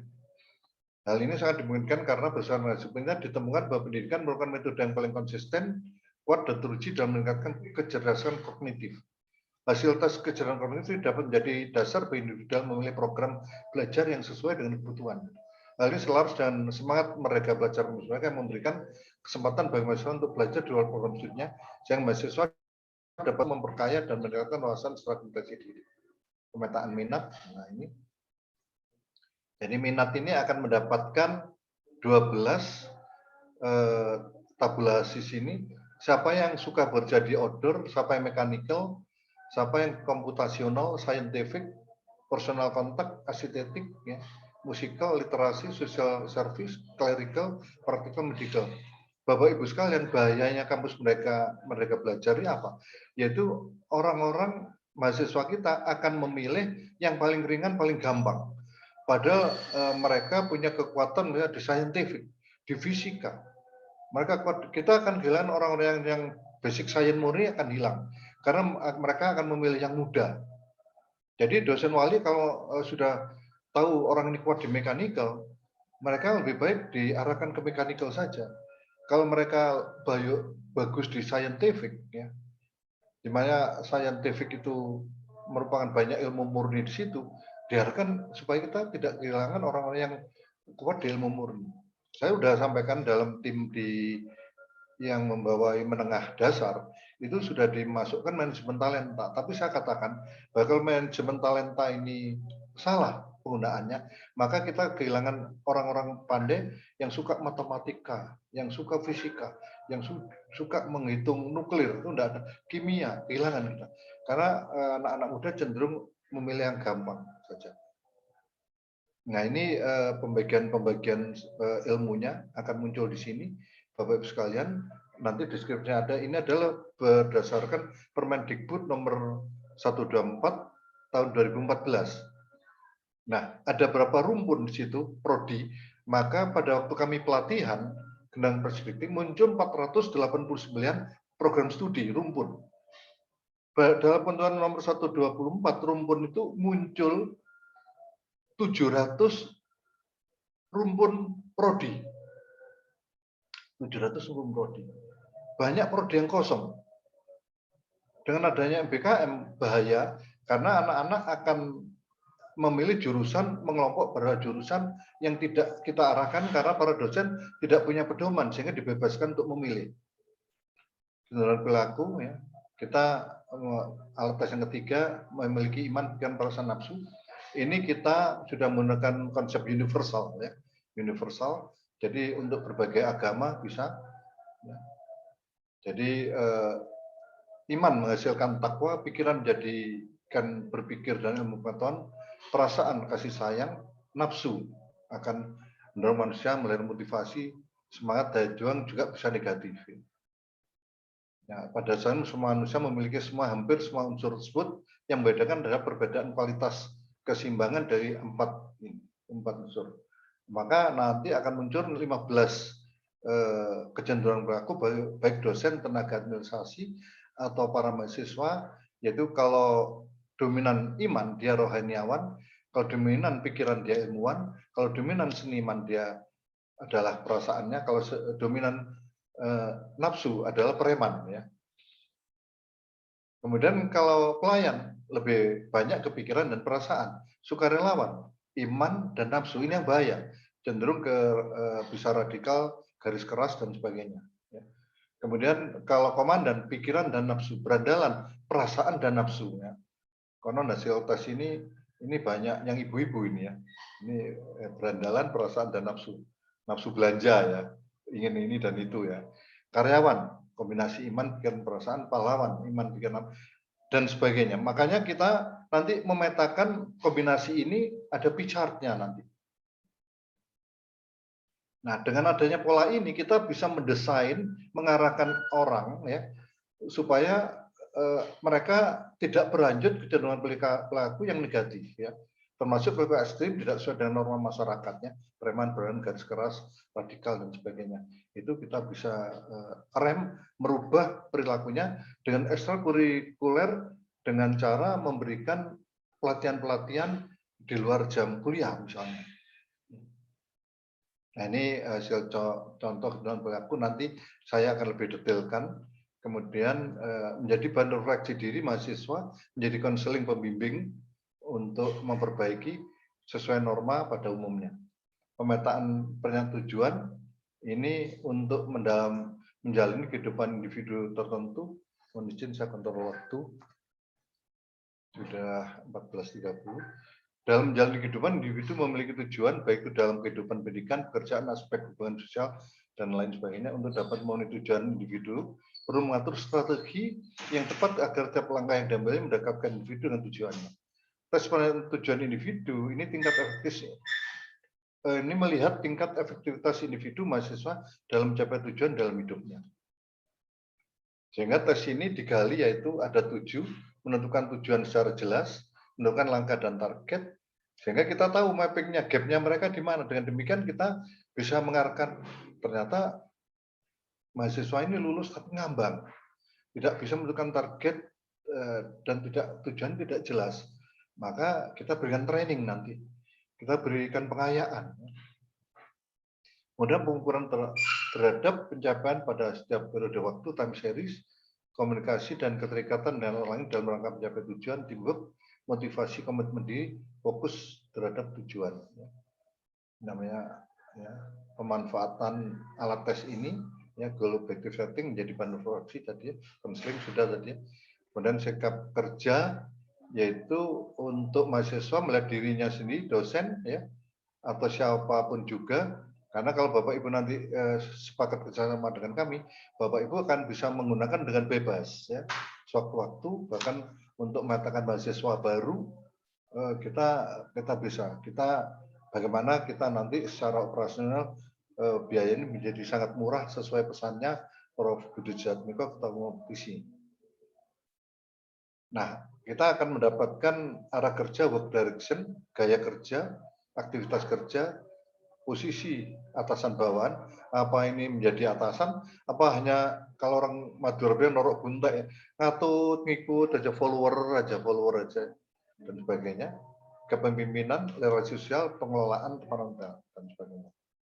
Pemanfaatan hasil tes sikap kerja dapat digunakan untuk kebutuhan sebagai berikut. Menjadi dasar bagi mahasiswa memilih bidang pekerjaan yang cocok, menjadi refleksi bagi mahasiswa untuk menilai apakah kecenderungan sikap gaya kerja atau belajar sudah cukup membantu mahasiswa dalam pembelajaran sesuai dengan budaya program studi. Pihak institusi perguruan tinggi dapat memanfaatkan hasil pemilihan sikap kerja bagi konseling karier para mahasiswa yang akan datang. Nah, ini laporannya seperti ini. Ya. Saya akan membuka laporan yang lebih, nanti kami menunjukkan satu aplikasi, saya akan beralih ke slide berikutnya. Reportnya yang seketika diunduh seperti ini, karena sudah autopilot report. Bapak sekalian mohon izin. Ya, ini misalnya, apakah gambar saya bisa nampak Bapak sekalian? Bisa, Prof. Terlihat, Prof. Nah, misalnya Mrs. XYZ, ya, doktor. Nah, ini. Misal lulusan ITS atau lulusan ITS kan sadar. IQ-nya muncul. Wah, ini IQ-nya muncul. Ya. Kalau rata-rata di atas 90 ini lumayan. Kalau KPK di atas 110. Waktu kami memilih pejabat tinggi KPK, direktur KPK. Ya. Kemudian kecenderungan perilaku orang ini cendekiawan. Goal objective setting. Nah, ini yang talenta atau kecenderungan dosen ini ya, dosen misalnya, yaitu dia bidang keilmuan, medical dan social science. Di bawahnya dia bar chart menunjukkan 1 rendah, 2 kurang, 3 cukup, 4 baik, 5 baik sekali. Jadi ibu ini pengembalian putusnya bagus. Tapi dia rendah, keinginan bekerja keras, ini zona nyaman nih berarti ya kan. Kepemimpinan lumayan ya, baik ya. Kalau mentok baik sekali. Kemudian kecekatannya kurang, semangat kerjanya kurang, kepercayaan diri kurang, interaksi sosialnya kurang, hubungan akrab lumayan bagus, ya lumayan baik ya. Hubungan kerjasamanya bagus, hubungan akrab sedang ya atau cukup ya ratingnya. Nah, ini adalah potensi individu, ada loyalitas, kepatuhan, ketelitian, sistematika kerja. Ya, ini kalau kita motret diri kita sendiri, Bapak sekalian, kan Bapak Ibu tahu potensinya diri sendiri. Pak Warsito aja juga sudah nyoba ya, Pak Warsito ya, sudah nyoba ya. Dia harapkan nyobanya sungguh-sungguh gitu ya, supaya real gitu. Karena alat kami ini kalau Bapak cepat-cepatan ngisi, otomatis dia tes ulang. Karena rasional mengisi itu kan udah 20-30 detik ya, memikir menggunakan. Tapi ada yang langsung klik, maka akan mengatakan Bapak Ibu itu tes ulang atau tidak dapat dipercaya, membohongi alat tes. Itu alat tes ini kita desain bisa membaca perilaku ya. Ada artificialnya ya. Artificial intelligence. Nah, ini potretnya, ini sebenarnya hak cipta kami yang sudah kami pakai baik sudah ditiru banyak di seluruh dunia. Saya riset tahun 2001 hibah bersaing, mendapat hak cipta tahun 2004 ya. Kemudian saya sebenarnya di berbagai negara sekarang sudah banyak ditiru oleh berbagai ilmuwan dalam teknik pengukuran. Nah, orang yang baik warna hijau. Foto seseorang ini hasilnya adalah hijau ini. Jadi terhadap standar dia berwarna merah, berarti ada gap, kurang dia. Ini yang perlu diperbaiki. Jadi keinginan bekerja kerasnya kurang, mengelola orang lain tidak bisa, kecekatannya kurang, semangat kerjanya ya kurang, kepercayaan terhadap dirinya kurang, ya, interaksi sosialnya juga, kerjasamanya bagus, ketelitian bagus semua. Sehingga kita bisa menempatkan orang ini pada pekerjaan yang sesuai dengan hasil tes ini. Nah, ini akan muncul energi dinamika kerja, individu memahami tujuan kerja dan berpotensi yang dapat mencapai tujuan tersebut setelah memahami kemampuan dirinya. Cara kerja muncul, ya. Kecepatan dan ketahanan kerja. Individu tergolong santai dan tidak menaruh perhatian terhadap waktu, cenderung membuang-buang waktu. Individu lebih nyaman bekerja di belakang meja, cenderung menghindari pekerjaan yang membutuhkan banyak aktivitas fisik, hubungan superior dan sebagainya. Keinginan lebih menunjukkan keinginan bekerja secara otonom ya, timbulnya lemah, cenderung kurang mengakui campur tangan orang. Ini otomatis akan tampak. Kepemimpinannya juga nampak, kemudian hubungan sosialnya nampak, teman dan emosi nampak. Nah, ini yang tes alat yang ketiga tadi 2, cenderung berlaku. Wah, ini dominan di warna biru pikiran dan warna hijau imannya. Maka ini termasuk kategori cendekiawan ya. Jenis kecenderungan pelaku ini muncul pada seseorang di mana nilai keimanan pikirannya lebih mewarnai atau dominan. Warna kesukaan muncul dengan warna yang lembut, sedang lagu kesayangannya diwarnai dengan lagu-lagu yang berirama teduh ya. Sifat yang muncul dengan seorang jenis kecenderungan pendidikan adalah sifat yang pandangan konseptual, dengan sikapnya yang idealis, moralis, pedagogis, dan didaktis, dan sikap seperti maka ia sentiasa mempunyai karakter tabiat yang tenang, teduh, objektif, berpandang luas, dan berpikiran tajam. Ya.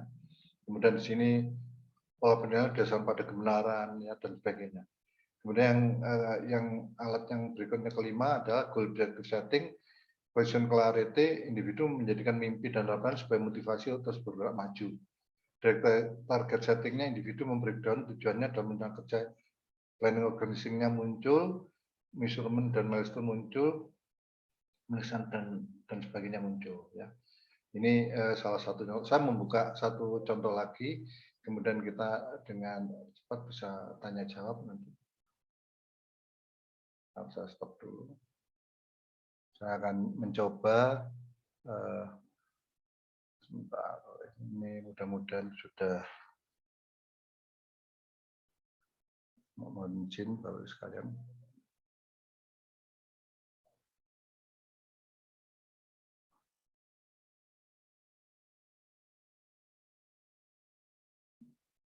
Ini saya mencoba yang lain. Bapak sekalian, contoh satu lagi. Ini kalau berbasis aplikasi kita lebih mudah. Ini saya menemukan Mr. Badu. Nah, Mr. Badu ini karakternya karyawan ya. S3. Nah, misalnya asal Malaysia. Nah, terlihat dia bagus di hubungan hangat dan akrab. Kemudian lainnya masih relatif rendah, potretnya nampak seperti ini. Ya. Dia bagus di hubungan akrab, sistematika kerja, ketelitian, berpikir analitisnya bagus, loyalitas bagus, kepatuhan bagus. Dia tidak mau berubah, toleransi terhadap perubahannya rendah, semangat beritasnya kurang, kepemimpinannya kurang, pemilihannya kurang, dan semangat kerjanya kurang. Ya. Jadi ini juga bisa dipakai untuk pemilihan pejabat. Energi dinamika kerjanya, kepemimpinannya muncul, kemarahan emosi, individu mampu mengelola emosinya dengan baik, ya. Terbuka dan sebagainya. Nah, ini dia karyawan. Jadi karyawan lebih dominan di perasaannya dengan imannya. Dia berperasaannya. Interpretasinya seperti ini. kemudian ini hasil akhir. Nah, Bapak sekalian, saya akan masuk ke slide yang terakhir dengan cepat, yaitu mengenai model aplikasinya. Nanti saya mohon Mas Ardika menyiapkan linknya untuk diperkenalkan linknya, atau linknya bisa ditulis di share di di chattingnya. Mohon izin, saya masih mencoba melihat aplikasi. Oh, ini aplikasi.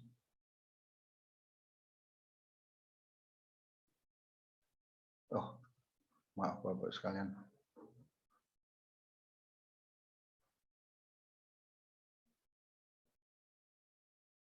Nah, ini kami slide yang terakhir, cepat saja Bapak sekalian. Ini biasanya sehari penuh sampai detail, tapi kita mencoba secepat mungkin ya. Bapak Ibu kan sudah orang top-top ya. Nah, ini aplikasinya yang kami punya. Kemudian ini linknya, mudah-mudahan masih ini atau ada perubahan, mohon di chat di link. Mohon izin ada logo Unahan dan sebagainya, Abdisi di sini ya. Ada logo Abdisi. Kemudian waktunya cukup lama ya, cukup lama. Tapi kalau Bapak berhenti satu tes, Bapak bisa meninggalkan, nanti balik lagi. Kalau siang nggak sempat, bisa tesnya malam ya, dan sebagainya. Dan alat tes ini kalau dikerjakan berdampingan, ya, karena rahasia nih, sistemnya diacak, maka kanan dan kiri bisa berbeda alat tesnya. Ya, pada detik yang selalu diacak. Nah, ini persyaratan ya dan ketentuan ya. Ada komputer laptop, koneksi internet, paket data, power supply dan sebagainya. Ada pelatihan tersendiri nanti kelak. Ini mengisi username, password ya, email dan sebagainya wajib. Kemudian Bapak Ibu ya, ini biodata diisi ya Bapak sekalian.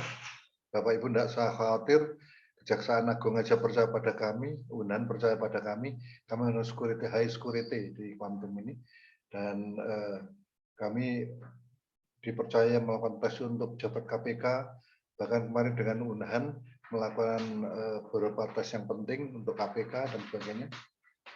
Kemudian ini format yang penting, simpan data. Nah, ini baterai tes ini namanya. Ya, yang di lingkaran merah dimulai terus dan sebagainya. Kemudian ada petunjuk tes ya.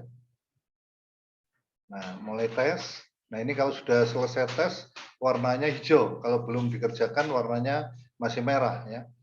Kemudian ada sisa waktu di atas ya, Bapak sekalian untuk waspada terhadap waktu. Tapi Bapak Ibu terlihat bisa back kembali atau lihat kembali soal yang ragu diulang lagi. Bapak Ibu sekalian, kita harapkan mencoba dengan pemikiran yang serius, karena kita kalau Bapak Ibu klik nanti munculnya tidak submit soal hasil, tapi Bapak Ibu bisa oleh alat ini dikatakan sebagai tes ulang atau membohongi alat tes misalnya. Ini guyonnya saya ya. Ini misalnya ada masalah dengan koneksi, Bapak Ibu nanti akan memberitahu sistem memberitahu, Bapak Ibu akan di-guidance oleh tim kami ya. Kemudian konfirmasi ya, melanjutkan step berikutnya langsung. Nah, Bapak sekalian akan melanjut ke tes berikutnya sampai selesai ya. Ada report di kanan atas, ada tulisan report. Report ini bisa dibuka atau dikunci ya. Kalau dikunci berarti yang tes tidak boleh lihat. Nanti yang menginstruksikan, misalnya rektor yang menginstruksikan, dan kepegawaian atau kemahasiswaan, maka perusahaan punya hak mutlak untuk mengamankan hasil tes sebagai dokumen rahasia, kan masalah personal. Nah, ini contohnya tadi sudah saya berikan contoh sama dengan tadi. Demikian dari saya, mungkin ada penjelasan dari tim saya yang ingin masuk, mungkin Mas Hafil atau Mas Ardika, atau langsung tanya jawab, saya serahkan yang terhormat kepada Bu. Terima kasih, Prof. Iya, Prof. Alhamdulillah tadi Prof sudah menyampaikan luar biasa lengkap ya. Mungkin kalau sistemnya jadi solusi ini terhadap passion, kedalaman dan lain hal. Tapi sebelum saya tanya juga Prof ya, Karena memang Mas Menteri ini kan bikin program, kata orang Madura sih, beng-tabengan, Prof, lari-larian, kejar-kejaran. Satu sama yang lain terus aja terbangun. Izin Prof, ini terkait Talent Management System, ada pertanyaan di room chat, disampaikan oleh Bapak M. Bayang Samudra, Prof. Pertanyaan pertama adalah bagaimana prosedur untuk melakukan kerjasama dengan LSP Quantum HRM Internasional. Kemudian bagaimana usaha yang dilakukan, yang kedua Prof, bagaimana usaha yang dilakukan fakultas untuk melakukan kegiatan Merdeka Belajar Kampus Merdeka yang sampai sekarang mahasiswa semester 5 untuk kuliah di kampus lain, setelah semester 5 untuk kuliah di prodi di luar universitas atau di dalam atau yang berbeda, kemudian kegiatan KKN tematik mungkin maksudnya Prof. Bagaimana caranya? Mungkin interrelasinya dengan ya tadi pemantauan bakat dan kesesuaian. Punten Prof, mungkin itu dulu sementara dari satu penanya Prof.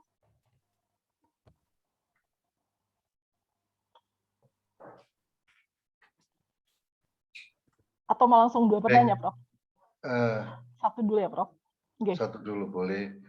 Jadi yang pertama adalah prosedur kerjasama, nanti menandatangani kerjasama operasi. Ya. Kami ada draftnya, kami sudah banyak bersama dengan UNP, UNAN, kemudian dengan UGM dan berbagai, ada draft metodenya. Hanya untuk kegiatan ini kami juga menginduk pada Aptisi, nanti di-endorse oleh Aptisi. Gitu. Sehingga karena payungnya ini saya sudah declare adalah milik bersama ya, milik bersama. Jadi nanti kita butuh masukan dari Bapak sekalian. Untuk sementara maka Bapak bisa menggunakan langsung saat ini dengan link tersebut dan Bapak Ibu di guidance. Jadi mungkin linknya sudah diberikan Mas Hafil atau Mas Hardika. Ya. Sudah sampun Prof. Bisa langsung masuk ya, membuat user sendiri ya. Mendaftar ya Prof ya, register ya. Bisa. Mendaftar. Sekarang aja langsung mencoba sudah bisa. Monggo saja. Ya, Prof. Tadi sudah Tapi kalau ingin bekerja sama itu kan dalam jumlah yang banyak ya, maka kita harus dipayungi dengan kerjasama operasi nanti atau MOU ya. MOU. Kesepakatan dulu bagaimana poin-poin, karena secara prinsip yang kami lakukan untuk saat ini adalah silakan mencoba gratis dulu, ada dulunya ya, ada dulunya. Nanti kita tidak akan memungut biaya terlalu mahal, tetapi karena mengoperasikan sistem ini kan tidak gratisan ya, ya cloud-nya, ya sistemnya, dan itu menggunakan data center sendiri yang kami amankan. Yang kedua adalah manajemen prodi fakultas tadi ya. Ya fakultas Prof. Ya jadi kalau saran saya yang kebingungan sementara ini adalah mahasiswa itu bisa memilih seenaknya sendiri tanpa pengarahan, dan kemudian kalau orang Jawa semburat kemana-mana. Tidak, oleh karena itu memang ada pengarahan. Satu yang pertama memang kerjasama dengan perguruan tinggi yang saya tidak tahu apa sekota, apa luar kota, tapi mereka sebenarnya ada jaringan yang sudah, dan itu LLDikti harus memfasilitasi itu, ya, sehingga dibuat kelompok klaster di LLDikti sebenarnya, terutama untuk PTS ya. Kalau PTN mungkin punya warna sendiri. Sudah itu untuk mahasiswa, kalau saran saya mencoba aplikasi ini, sebenarnya dia passionnya di mana? Kalau dia passionnya ternyata di ilmu sosial, ngambil teknik, itu akan menyulitkan dia. Tapi kalau orang teknik ngambil sosial, sayang ya, karena dia passionnya di teknik atau di komputer, boleh ngambil di komputer. Apalagi kalau ditemukan orang yang basic science murni. Kemudian ada kerjasama misalnya dengan ITS science murni, dia ditanya suka kimia, fisika. Nah, boleh mengambil program studi, karena saya belum tahu ketentuannya. Apakah semester 6 harus mengambil semester 6? Apakah boleh semester 6 pada posisi semester 5 mengambil semester 1 pada jurusan berbeda? Di panduan itu belum diatur, tentunya itu ada kesepakatan. Untuk tematik itu, kalau tematik saya pikir harus koordinasi dengan lapangan apa yang dibutuhkan ya. Karena tematik ini sebenarnya lebih menarik Ya, mahasiswa akan lebih senang, dosen akan lebih mudah. Karena dengan konsep tematik itu akan menjurus pada satu keahlian tertentu. Dan bila perlu, saya mengusulkan pada kawan-kawan yang tematik ini, sekaligus diambil 6 bulan itu 20 SKS untuk sertifikasi pendampingan ijazah, pendampingan kisi-kisi yang dilaporkan ke KAN, sehingga selesai tematik langsung bisa mendapat sertifikasi internasional dalam konteks pembelajaran. Jadi jangan disia-siakan. Sekaligus kisi-kisinya dikerjakan bersama, merupakan skema mata kuliah atau yang diambil secara tematik itu didaftarkan ke KAN menjadi satu skema baru. Nanti waktu akhir semester mempunyai sertifikasi surat keterangan pendamping jasa yang diakui internasional. Demikian jawaban yang pertama. Silakan. Ya, terima kasih Prof. Ini ada Kalau juga kurang, mohon pertanyaan. izin, mohon maaf kalau kurang lengkap. Silakan lanjut, monggo. Ya, terima kasih Prof. Baik Prof, terkait ini ada pertanyaan lagi di masalah perhitungan input, proses, output, dan outcome. Persentase dalam processingnya apakah sama terstandar untuk semua rankingan dalam kinerjanya atau berbeda universitas, berbeda formula Prof?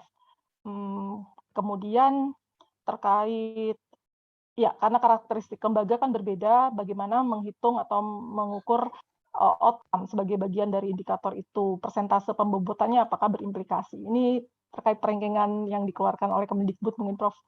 Kemudian yang sekalian ya Prof, terkait nih saat ini dirasakan sosialisasi kampus Merdeka sangat masih kurang baik kepada dosen, apalagi kepada mahasiswa. Pertanyaannya, apakah mahasiswa yang tidak berminat, tidak paham menjalankan program kampus Merdeka, ada sanksinya? Itu Prof.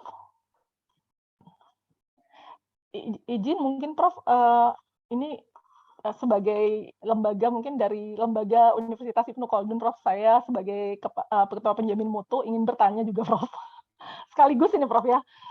Jadi kita ada pengelaborasian antara beberapa, kan tadi Prof sempat sampaikan pada paparannya terkait bahwa yang perlu dipantau itu bukan hanya bakat mahasiswanya, tapi jangan-jangan bakat dosennya nggak relevan dengan kompetensi keintiannya. Perlu juga dosen mengikuti sertifikasi kompetensi, bakatnya apa, kemudian apakah dia lebih passion kepada riset. Nah, terkait itu Prof, kan mengintegrasikan antara beberapa dengan aspek Prof yang banyak, ternyata detail banget itu, aspek-aspeknya, dominan, sampai kepada tataran perilaku, sikap kerja Prof ya, itu juga rasanya perlu juga ditreatmentkan bukan khususon kepada merdeka mahasiswanya, tapi merdeka pada dosennya ya Prof. Ya, itu Prof yang pertama. Yang kedua Prof, terkait, ini sambil nitip moderatornya nanya juga, karena ada sedikit hal yang mungkin mewakili teman-teman di universitas yang lain Prof, terkait ada sertifikasi pendamping ijazah. Nah, tadi mungkin ini juga connect dengan yang disampaikan Prof, bahwa pembelajaran itu bukan hanya didapatkan dari kampusnya, tapi pengakuan profesi, pengakuan kompetensi itu penting. Nah, mungkin ada nggak interrelasi antara masalah justifikasi semester per semester sih masuk kepada area si prodinya. Jangan-jangan si prodinya juga nggak tahu passionnya kemana. Begitu Prof. Mungkin ada saran pamungkas untuk bisa menetapkan standar SKPI, mungkin terukurnya mungkin kan atau yang lain bisa membantu sebagai standarisasi ukur. Mungkin Prof, maaf. Ya baik, saking banyaknya bertubi-tubi saya nafsu Prof, nafsu, iman, pikiran, rasa. Tapi kalau profesor boleh lupa, tidak boleh linglung, itu yang penting. Jadi yang pertama ini ranking cluster ya kalau tidak salah ya, proses input, proses output pada konsentrasi.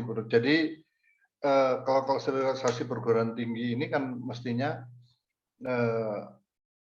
panitia, saya tidak memahami sepenuhnya, saya terus terang ya, tetapi saya belajar dari hasil yang ada. Mereka pasti tidak mencampur antara perguruan tinggi yang misalnya ada badan tinggi yang badan layanan umum, badan hukum milik negara, itu pasti dibedakan, tidak akan disatukan dalam konteks penilaiannya. Pasti ada kriteria-kriteria yang berbeda. Nah, di dalam input proses output ini sebenarnya kan itu produktivitas kinerja dari sebuah perguruan tinggi atau dari sebuah perusahaan. Oleh itu, kalau kita melihat dari kontribusi pelayanannya, tadi saya suguhkan klasterisasi ada yang 25%, 10% dan sebagainya. Maka berpedoman dari itu kita bisa menghitung, ya.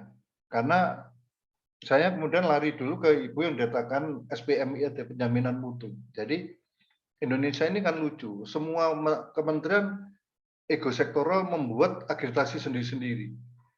Bahkan Quantum 1 bulan ini dipanggil oleh Kementerian Kesehatan sebagai salah satu akreditasi rumah sakit. Akreditasi rumah sakit.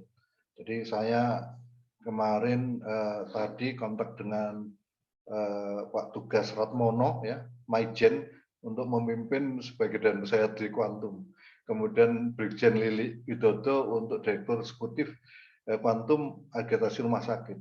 Kemudian saya berpikir, waduh, di Indonesia makin bertambah ini badan akreditasi. Belum BAN PT kita, belum Kemenaker ada, Kementerian Kesehatan ada, pariwisata ada, Kemenaker ada. Padahal kalau untuk pendidikan BAN PT nggak usah bingung.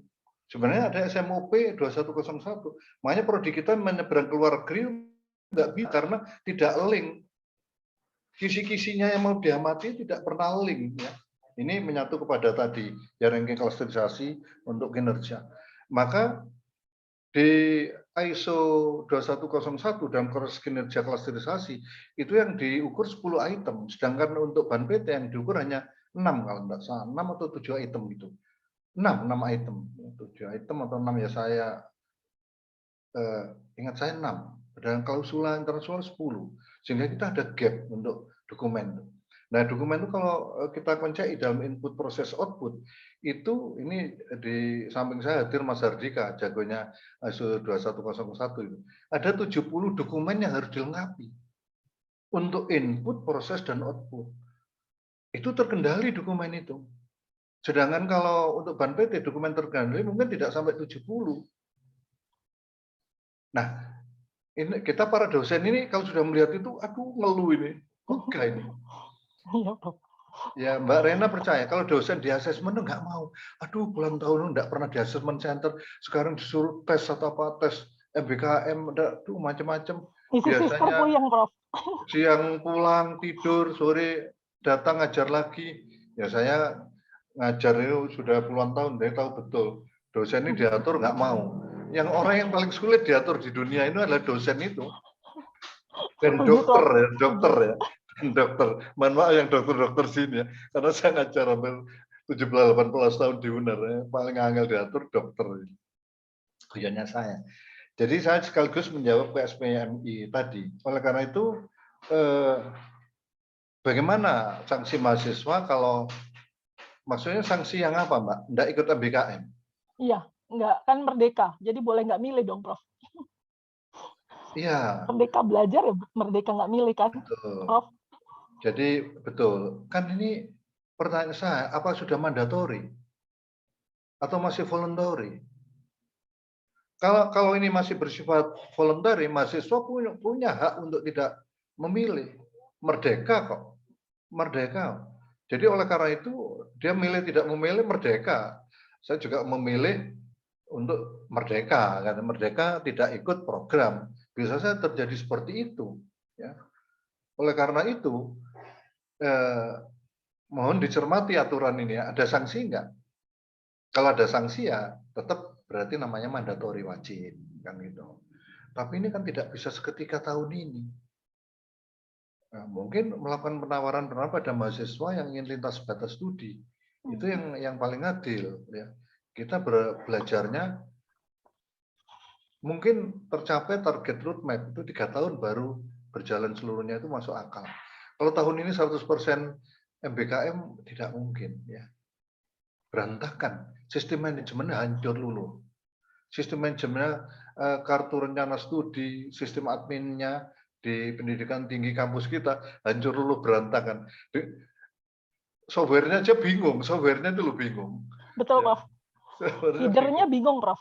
Iya, apalagi dosennya. Dosen di asesmen, coba Bapak Ibu di ases seperti ini, mau nggak? Aduh, enggak, sudah. garuk-garuk kepala ya.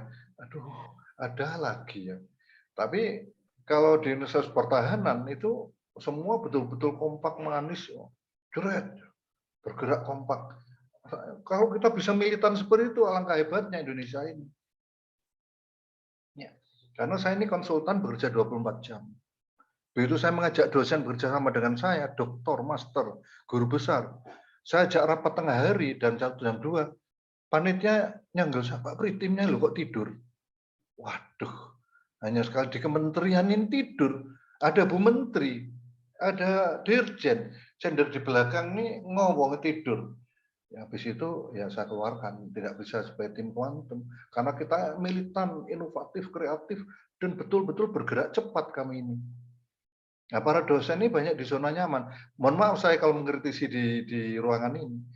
Karena kita butuh 1 juta dosen. Yang ada masih 200.000 dosen. Kita kurang 800.000 dosen di Indonesia ini. Jadi untuk sanksi mahasiswa saya tidak bisa menjawab. Tapi mungkin itu memerlukan tahap proses proses bertahapnya. Kemudian SPM sudah, kemudian, nah, baru sekarang mumpung ketemu dengan saya, marilah kita bicarakan. Kalau Bapak Ibu puas dengan BNSP ya silakan. BSN, Badan Stasiun Nasional, kan, jadi juga ada Prof. Bambang Partio sebenarnya kalau sudah bisa hadir. Kalau Mirong mendengar apa yang saya katakan, BSN kan tidak tergantung BNSP. BSN kan tidak tergantung SKKNI. Mengapa kita terbelenggu SKKNI? Sementara SKKNI harus 5 tahun diupdate. Teknologi perkembangan sains itu setiap detik itu berubah terus, makin berkembang. Lah kok nunggu SKKNI ditinjau kembali 5 tahun, 3 tahun, terlambat kita. Maka saya setuju, saya menyekolahkan ke Australia 17024 staf kami, termasuk Mas Hafiludin, termasuk yang mendesain sistem ini, yaitu Mbak Erita dari psikologi UI. Di sana ditekankan bahwa produsen konsumen yang cocok, kita bangun skema, diamati oleh pakar, maka kemudian kita punya skema. Misalnya kita punya tes wawasan, sertifikasi wawasan kebangsaan, wawasan bela negara. Siapa pakarnya di sini?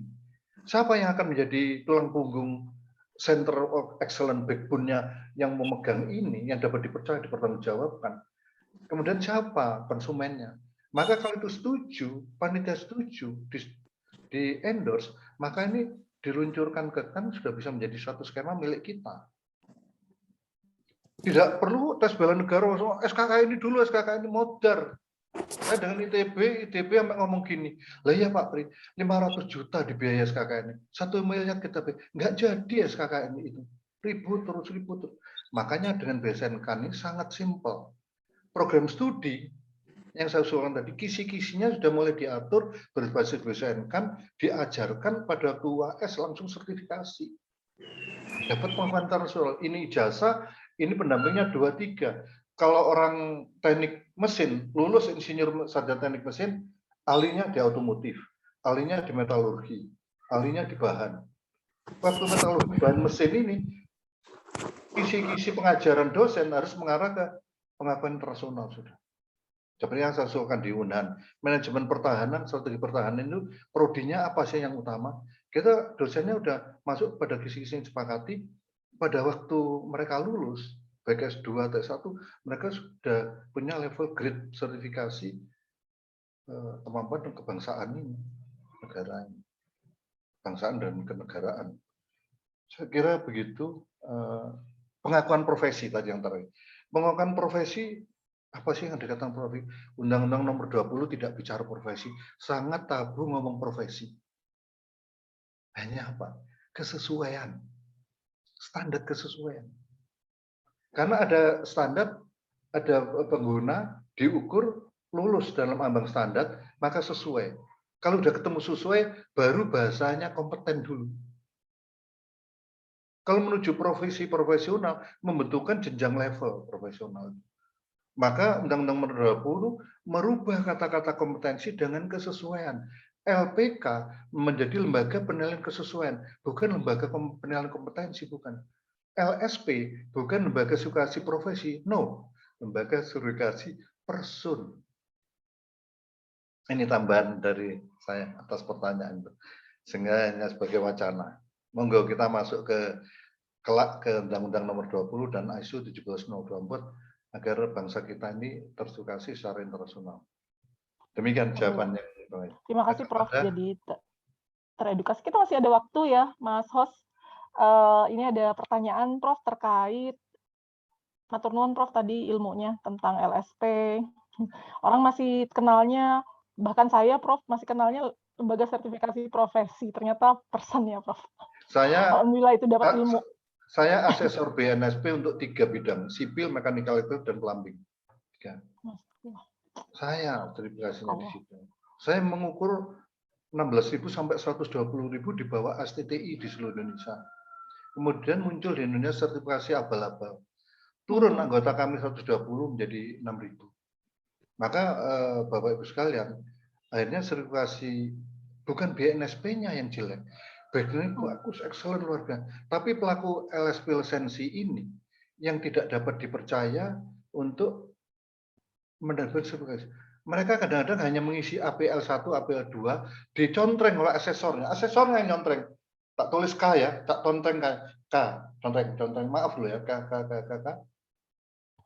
Terbit sertifikatnya.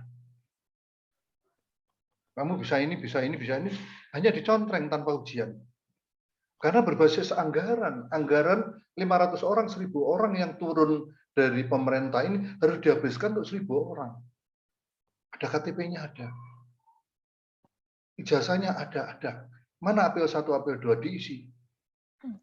Jadi pada waktu masuk di dalam kelas, itu tidak training BIMTEK teknologi tekniknya yang diajarkan. Tapi ajaran mengisi formulir, agar formulir diisi lengkap, supaya timbul sertifikasi. Hancur bangsa kita ini, kalau caranya seperti ini. Makanya pemerintah mengambil langkah bahwa kompetensi internasional itu dipegang oleh BSN-Kan. Lisensi BSN-Kan, lisensi BNSP, LSP diharmonisasi standar, seharusnya saya bisa menjelaskan apa itu berita harmonisasinya, harusnya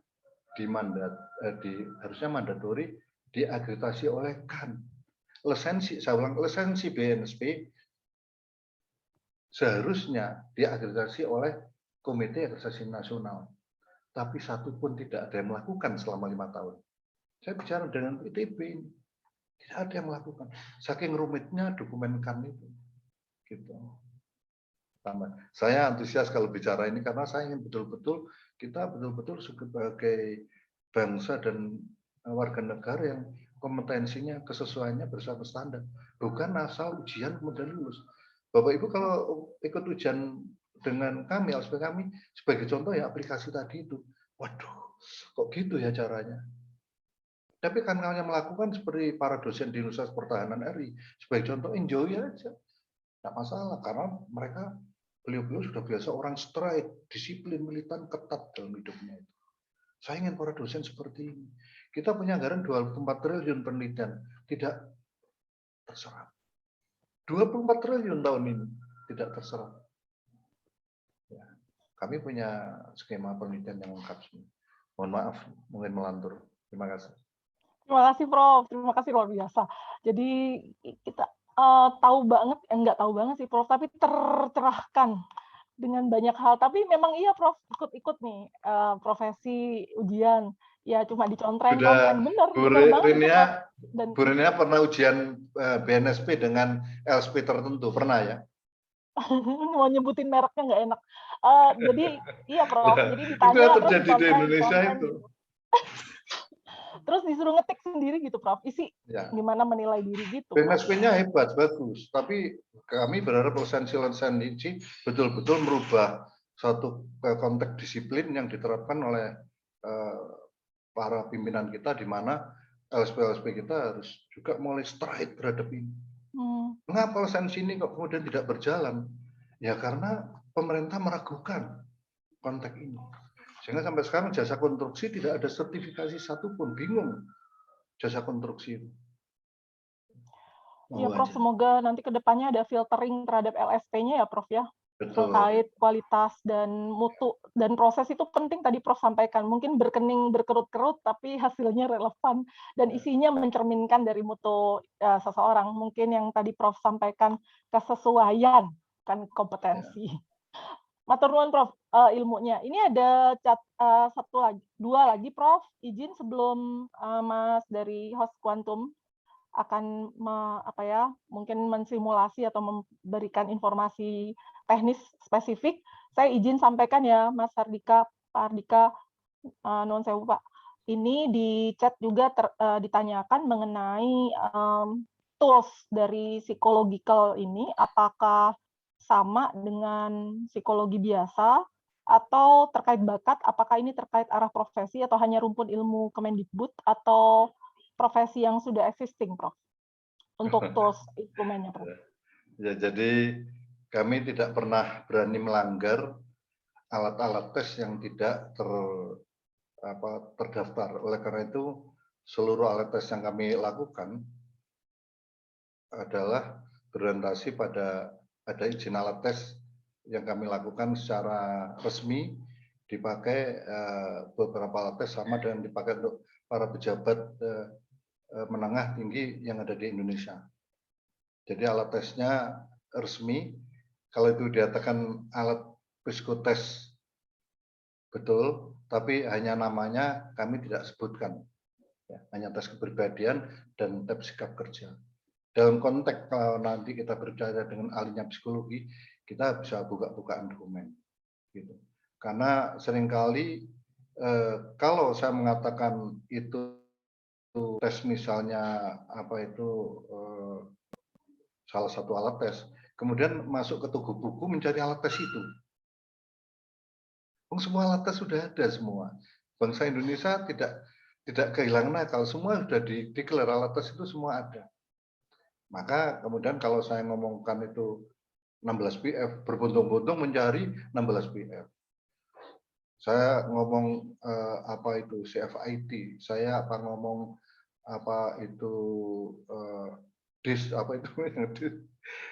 dari alat tes itu. Tapi ini adalah salah satu bagian dari alat tes psikologi resmi. Kami, Biro Psikologi kami sudah berdiri sejak tahun 1998. Jadi sudah 24 tahun termasuk tertua di Surabaya di Jawa Timur. Gitu. Jadi nggak usah diragukan. Ya, dari usia sudah ini ya Prof, sudah menjalani banyak proses dan 24 tahun itu panjang sekali untuk kualifikasinya luar biasa. Bapak Ibu, mungkin banyak yang mau bertanya tapi waktu durasi kita juga terbatas. Mungkin dari tim Quantum HRM, Prof Punten, ya, sebelum di closing sama Prof. Ya, Mangga. Dari Mas Hardika kalau yang menawarkan alat tesnya mau Iya Mas, mungkin banyak yang nanya itu Mas caranya yang sudah daftar banyak Mas Hardika mungkin yang sudah masuk link. Masih akan kami bantu dulu Prof untuk cara pendaftarannya setelah ini. Mangga Prof. Mangga Mas, mungkin bisa disimulasikan atau diinformasikan Mas agar teman-teman dari PTN atau PTS bisa tahu gitu gimana membayangkan atau mendeliver pesannya kepada rekan, kolega, pimpinan dan lain-lain. Baik, terima kasih Bu Reni. Bapak Ibu yang kami hormati, di link chat telah kami kirimkan untuk dashboard cara mendaftar untuk mengetahui potensi atau kompetensi yang Bapak Ibu miliki. Yaitu di kolom aptisi.quantum.hrmi. Silakan Bapak bisa Ibu. Dibuka Mas Safil, atau Mas Dika di layar bisa dibuka. Bisa Pak.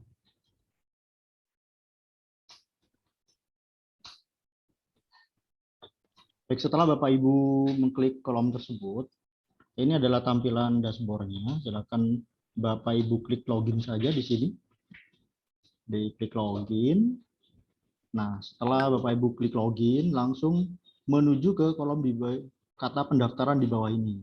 Tidak ke username ataupun password, namun ke pendaftaran. Jadi Bapak Ibu mendaftar terlebih dahulu. Silakan username Bapak Ibu ketik saja, nama singkat boleh, dan diikuti dengan emailnya, nomor HP, dan password. Nah, untuk password ini Bapak Ibu sendiri yang membuat. Mungkin agar mudah diingat, bisa 6 digit 1 sampai 6 sebagai contoh dan konfirmasi. Setelah itu baru Bapak Ibu bisa mendaftar.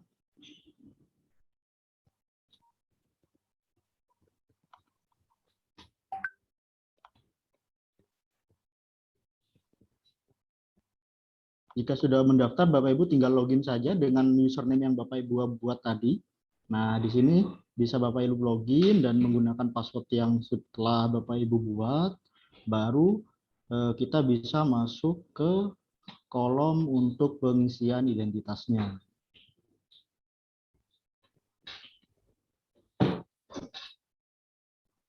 Nah, setelah Bapak Ibu login, nah inilah yang akan muncul. Kita harus mengisi form biodata terlebih dahulu. Bapak Ibu cukup mengisi yang ada tanda bintang merah di pojok kanan atas ini. Bapak Ibu isi saja karena itu adalah persyaratan wajib untuk menuju kepada tes yang berikutnya. Saya coba isi di sini, saya sudah menyelesaikan pengisian semua. Dan Bapak Ibu akhiri dengan upload foto. Nah, untuk foto ini uploadnya, Bapak Ibu bisa memilih gambar di device Bapak Ibu, bisa menggunakan foto pribadi ataupun dummy, monggo silakan. Dan diakhiri dengan paraf di sini. Bapak Ibu memarafnya, cara memarafnya ya ini boleh dengan mouse atau dengan bagi yang sudah touchscreen bisa menggunakan touchscreen-nya. Nah, kita tarik saja ini untuk yang menggunakan mouse, kita orat-oret bisa. Saya coba untuk mencoret-coretnya. Jika sudah selesai semua, maka klik simpan. Dan akan ada konfirmasi. Nah, baru baterai tes sudah siap untuk kita lakukan. Di sini ada 5 sesuai dengan yang pengarahan oleh Prof. Pribadiono tadi, dimulai dari intelijensi. Sifat dari tes ini adalah in order atau berurutan, jadi Bapak Ibu tidak bisa untuk melakukan tes melompat ke tes yang berikutnya sebelum tes yang pertama diselesaikan. Nah, untuk tes-tes ini kita set berdasarkan waktu yang sesuai atau perkiraan waktu pengerjaan oleh peserta. Jadi tidak bisa kita buat untuk cepat-cepatan, nggak bisa. Ini menyesuaikan daya pikir peserta di dalam mengerjakan tes. Jika Bapak Ibu selesai mengerjakan sampai 5 ini, nanti Bapak Ibu dapat mengecek reportnya di sini, di report ini. Jadi otomatis nanti kita bisa mengetahui bagaimana IQ kita, bakat minat kita, dan yang terpenting adalah kita bisa mengetahui manajemen bakat kita atau manajemen talenta kita yang dapat membantu para mahasiswa kita di dalam menyeberang untuk mengikuti program Merdeka Belajar. Mungkin demikian Bapak Ibu, bisa Bapak Ibu coba sembari mengerjakan tes ini mungkin di akhir ini atau setelahnya. Demikian Ibu. Terima kasih Mas Hardika dari Quantum HRM Internasional atas simulasi dan mungkin tutornya untuk bisa kita langsung meregister dan ya tadi mempraktekkan Bapak Ibu, jadi kita bisa berinformasi kepada kolega, teman atau pimpinan atau ya rekanan yang lain. Baik Bapak Ibu, tak terasa kita sudah tiba di penghujung acara. Pak Prof. Dr. Pribadiono, Mas Hardika, Bapak Ibu yang saya hormati dan banggakan atas nama, mungkin Prof mau closing statement, Prof ada sangu gitu Prof buat kami, apa kunci daripada ya penguatan bakat pada peningkatan kinerja atau hal lain. Mangga Prof. Baik, Bapak Ibu sekalian yang kami hormati, tentunya panitia seluruh jajaran pimpinan Universitas Ibnu Khaldun, saya merasa terhormati bahwa diberi kesempatan untuk memberikan satu pandangan hari ini. Ya tentunya semua itu tidak mandatori ya, semua adalah tergantung Bapak Ibu sekalian bisa memanfaatkan atau tidak. Tapi paling tidak ada sebuah wacana baru yang kita pertimbangkan untuk kita menuju sesuatu yang jauh lebih baik. Atas kekurangan saya mohon maaf, saya hanya orang yang idealis agak straight ya untuk bagaimana kita mewujudkan idealisme bangsa ini jadi bangsa yang betul-betul kompeten di jalannya. Dan tentunya atas kehadiran Bapak Ibu yang senior di ruangan ini, saya terima kasih sekali dan menyemangati agar kita mempunyai anak-anak didik kita dan para dosen kita yang memenuhi standar. Banyak harapan dari Prof. Budi Jatmiko waktu yang ditemukan saya bahwa ini juga sudah dipikirkan oleh Bapak Rektor Unhan waktu itu berbicara dengan saya bahwa seharusnya kita APTISI atau PTN-PTS ini punya lembaga pendidikan penggodokan karakter untuk para pimpinan perguruan tinggi, semacam lemhanasnya pendidikan tinggi. Karena itu sebaiknya kelak bisa dipelopori oleh universitas ini, ya, Ibnu Khaldun ini, dan bersama APTISI, kami, Unhan, dan sebagainya, kita membentuk wadah pelatihan manajerial untuk level mulai dari kepala prodi, kemudian dekan, sampai pimpinan perguruan tinggi yang memenuhi syarat kriteria dalam membangun bangsa dan negara ini. Tidak asal yayasan yang suka, tidak asal menteri yang suka, tidak asal politik yang suka, karena pendidikan ini banyak ditunggangi oleh politik. Tapi bagaimana politik menunggangi, tapi orangnya adalah kompeten. The right man on the right place with the right character.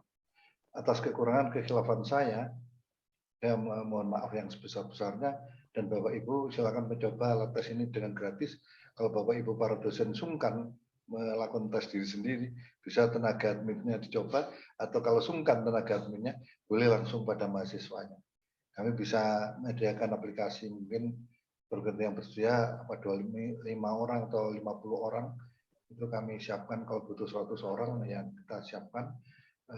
Yang penting bagaimana tools ini menjadi tools yang nanti butuh masukan dari Bapak Ibu sekalian dalam operasional.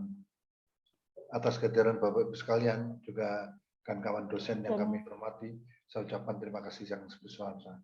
Semoga Tuhan Yang Maha Esa, Allah Subhanahu wa Ta'ala, memberikan rahmat hidayah bimbingan kepada kita semua, kesehatan lahir dan batin. Demikian sambutan penutup dari saya. Wabillahi taufiq wal hidayah.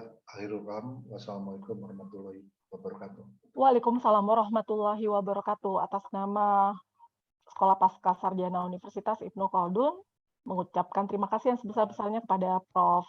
Dr. Pribadiono, Insinyur, MS, panjang Prof ini, CT, CIP, CIPA, CHCM. Ini sertifikasinya banyak sekali. Mohon maaf yang sebesar-besarnya atas segala kekurangan dan yang lain-lain. Sebelum ditutup, diberikan kesempatan kepada yang terhormat dan yang kami muliakan, Ibu Dr. Hajah Indu Purnahayu, SEAK CAMM, untuk menyampaikan sertifikasi ucapan penghargaan dan terima kasih kepada narasumber visiting profesor pada Sekolah Pasca Sarjana Prodi Magister Manajemen Universitas Ibnu Khaldun. Waktu dipersilahkan, Bunda. Oke, alhamdulillah rabbil alamin. Ya, acaranya berjalan dengan lancar. Ya, terima kasih ya sama pada Profesor Pribadiono ya, yang sore ini sampai jam hujan ini memberikan suatu tips, bukan tips lagi, seperti ilmu ya, yang tentang talent manajemen yang sangat dipentingkan dan diperlukan oleh mahasiswa dan dosen. Mungkin harapan kami juga Pak kampus, insya Allah ya, kami akan laporkan kepada direktur untuk bisa juga ikut di dalam berpartisipasi dalam talent manajemen. Salam, terima kasih banyak Pak. Sebelumnya kami akan memberikan sertifikat ya kepada Bapak ya tentang ya. Terima kasih banyak atas ilmunya kepada kami. Ini kami serahkan kepada Bapak ya sertifikat atas nama Bapak. Terima kasih ya. Ibu. Ya. Mohon maaf Pak, mungkin ada kekurangan kami di dalam melaksanakan ini. Ya. Terima kasih kepada panitia juga, Bu Irma. Terima kasih. Ya. Mungkin akan lagi bisa diundang lagi Pak, ketemu sama offline Bun. Suruh datang dari Surabaya. Ya, sampai universitas nanti. Undang beliau ya. susah Bunda, ke Indonesia Raya beliau. Ya. Insya Allah ya Pak Prof ya. Ya, luar biasa. Terima kasih. Matur nuwun, Prof. Ya, terima kasih Bunda. Sangat bermanfaat untuk saya. langsung perkenalan. Ya. Mohon izin Bu Indu Ya, saya kembalikan ke untuk sertifikat narasumber kan udah. Sekarang untuk moderator. Oh iya, buat moderator. Moderator. Oh iya, Bu Renia ya. Ibu, ini Alhamdulillah, sertifikat barokallah, buat Bu Bu Haji. Renia. Ya, Barokallah. terima kasih atas partisipasi menjadi moderator. Semoga ya kedepannya kita akan lebih baik. Ini Bu Renia, ini sekretaris saya, Bu Irma. IMN. Ya. Makasih Bu Irma atas Sama-sama. Mohon izin Bapak Ibu atas nama moderator dan pengelola pada Sekolah Pasca Sarjana, terima kasih sebesar-besarnya sekali lagi kepada Prof. Budi Jatmiko ya Pak? Pribadi. Enggak, yang Prof. Dr. Ya. Pribadiono saya sudah tahu, yang tadi aktisi Bunda. Ya. Dan Profesor Budi Bapak Ibu Jatmiko. Profesor yang sudah hadir di tengah ruang webinar yang mulia ini, Bapak Ibu, terima kasih. Mohon maaf atas segala kekurangan dan kesalahan secara langsung tidak langsung disampaikan. Terima kasih Big Smart, kemudian founder Quantum HRM, Mas Hardika dan teman-teman HRM Internasional. Presiden Ikamu, luar biasa. Presiden Ikamu dari SPS Pasca, Mas Warcito. Luar biasa, mantap. Terima kasih juga kepada Terima kasih Pak Warcito. luar biasa. Terima kasih ya.